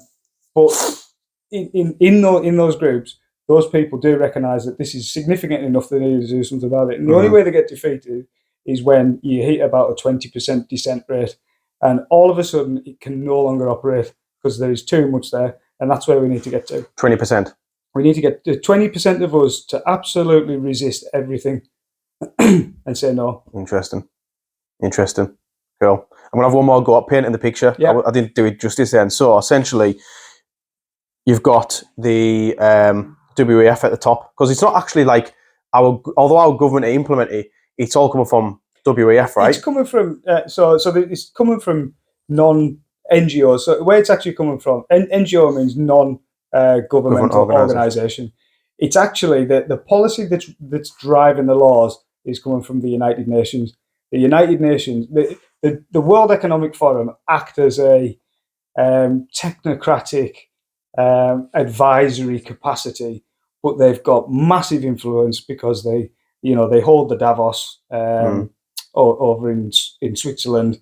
They pay people, they bring them in, brainwash them in leadership positions, and then fire them into cabinets. So Canada's got about half of its cabinet WEF members. Wow. All aligned to Klaus Schwab's way of thinking. Klaus Schwab's way of thinking. He's the chairman of the main guy at WEF. Of the WEF. He's a Marxist. He believes in communism. He's a way forward. All they're doing is trying to implement it under the guise of a crisis, the climate crisis or disease crisis. Everything he wrote in the book, The Great Reset, is a blueprint for what they're doing. You read it, and it came out before, and you think, oh my God, this is the plan. They haven't tried to hide anything. It's not a conspiracy theory. Yeah. It's not a conspiracy theory when they tell you what they're going to do. Yeah. And I think these sickos get off on sort of ritualistic mocking us. It doesn't sound good, but the kind of using climate change to It's the mother of all scare stories. So obviously they're using the fear, aren't they, Yeah. to kind of get us to abide what they're saying. And life in the near future, essentially, if people don't stand up, is going to be not only restriction of travel, restriction of money, everything monitored, everything tracked, freedom of speech to a degree, freedom of movement, freedom of what you eat, all disappearing. Absolutely. So and I can ask the question a different way again to critically think. So in terms of carbon output, which is what this was about. So China is the most advanced when it comes to this totalitarianism society. So it's introduced and implemented all of the things that we're talking about. Most of them, not all of them, but most of the things we're going to talk about, the 15-minute neighborhoods and the control mechanisms and the surveillance and all the things that we're starting to see over here.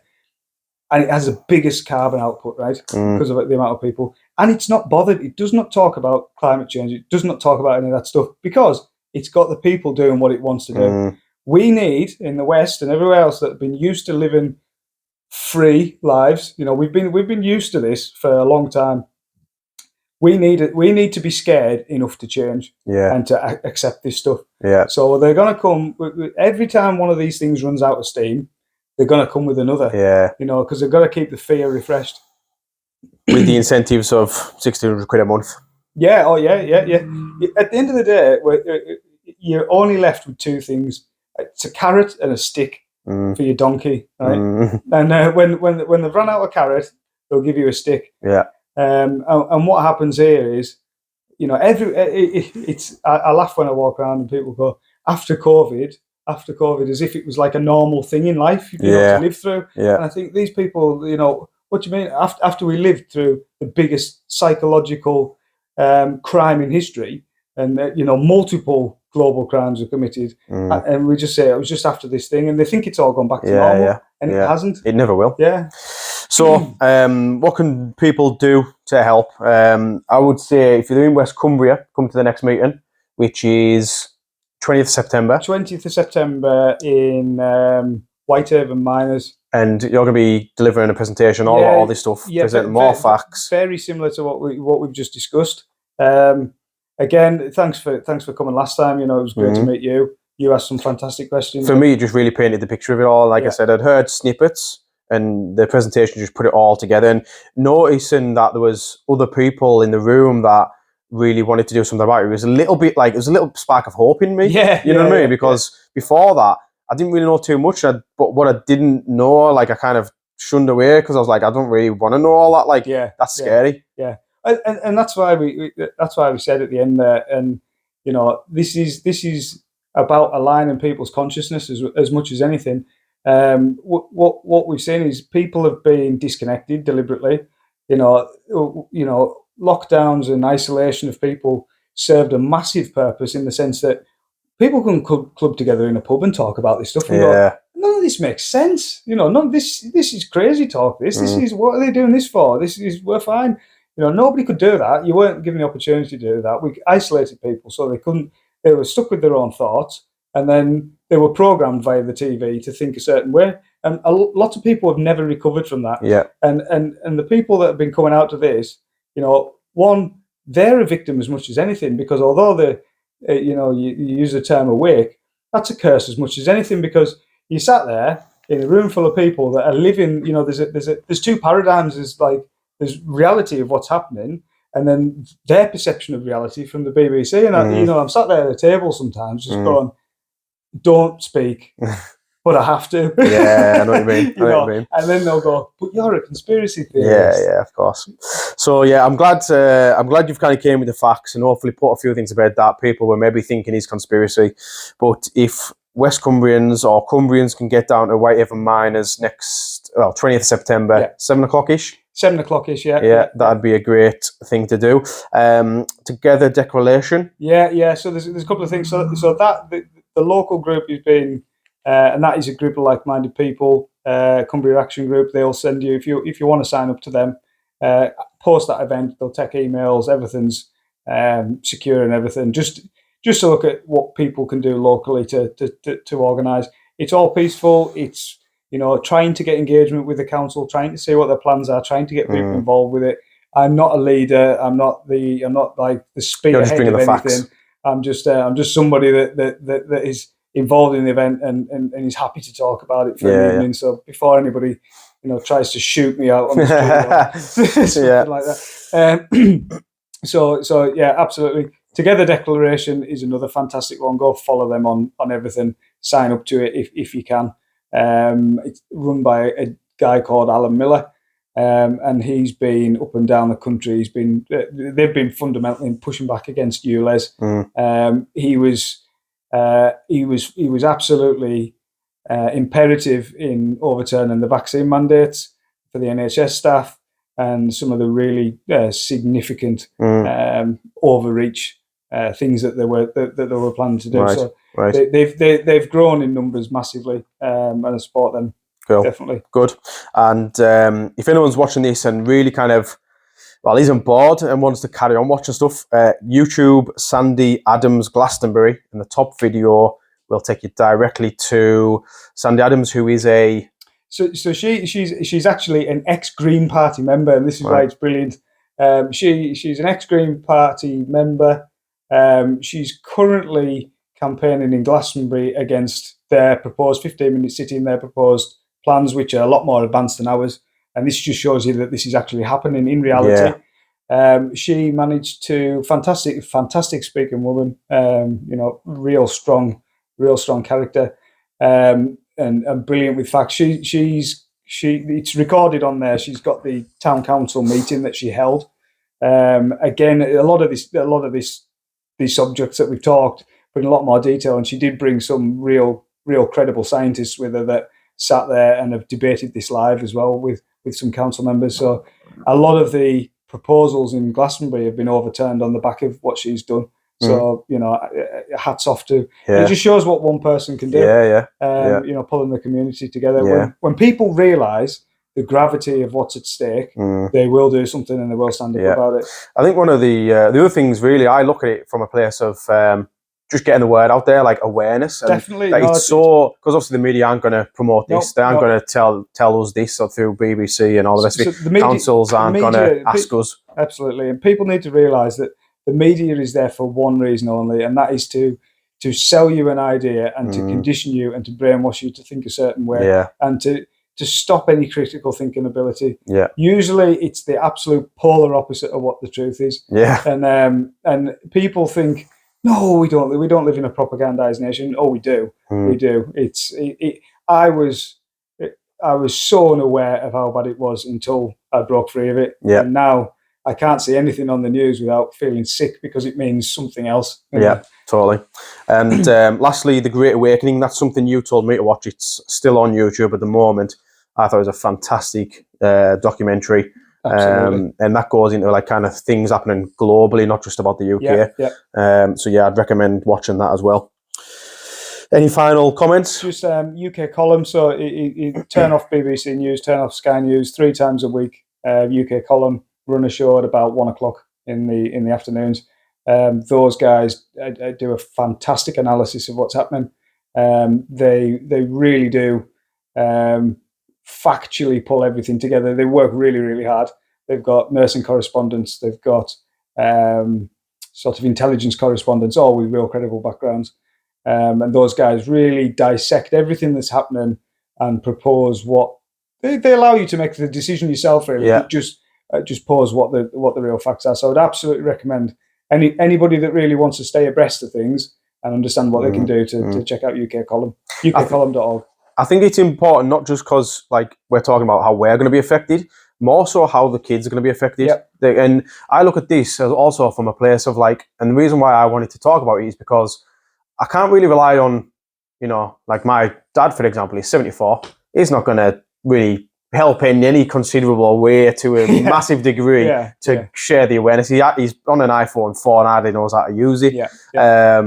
So I look at it then, well, the older generation can't really do too much. The younger generation, like older, the younger generation, well, they're just enjoying life and playing on their iPads. Yeah, the problem is the war is for their minds. And that's the difficult thing to break them free from, because you see the acronyms now on apps and everything like that, And soon as it triggers one of these things, you're shadow banned, and you're not seen for anything. So they only get one version of everything, and it's why we have such a polarized society. Yeah, an acronym can determine how you are as a human.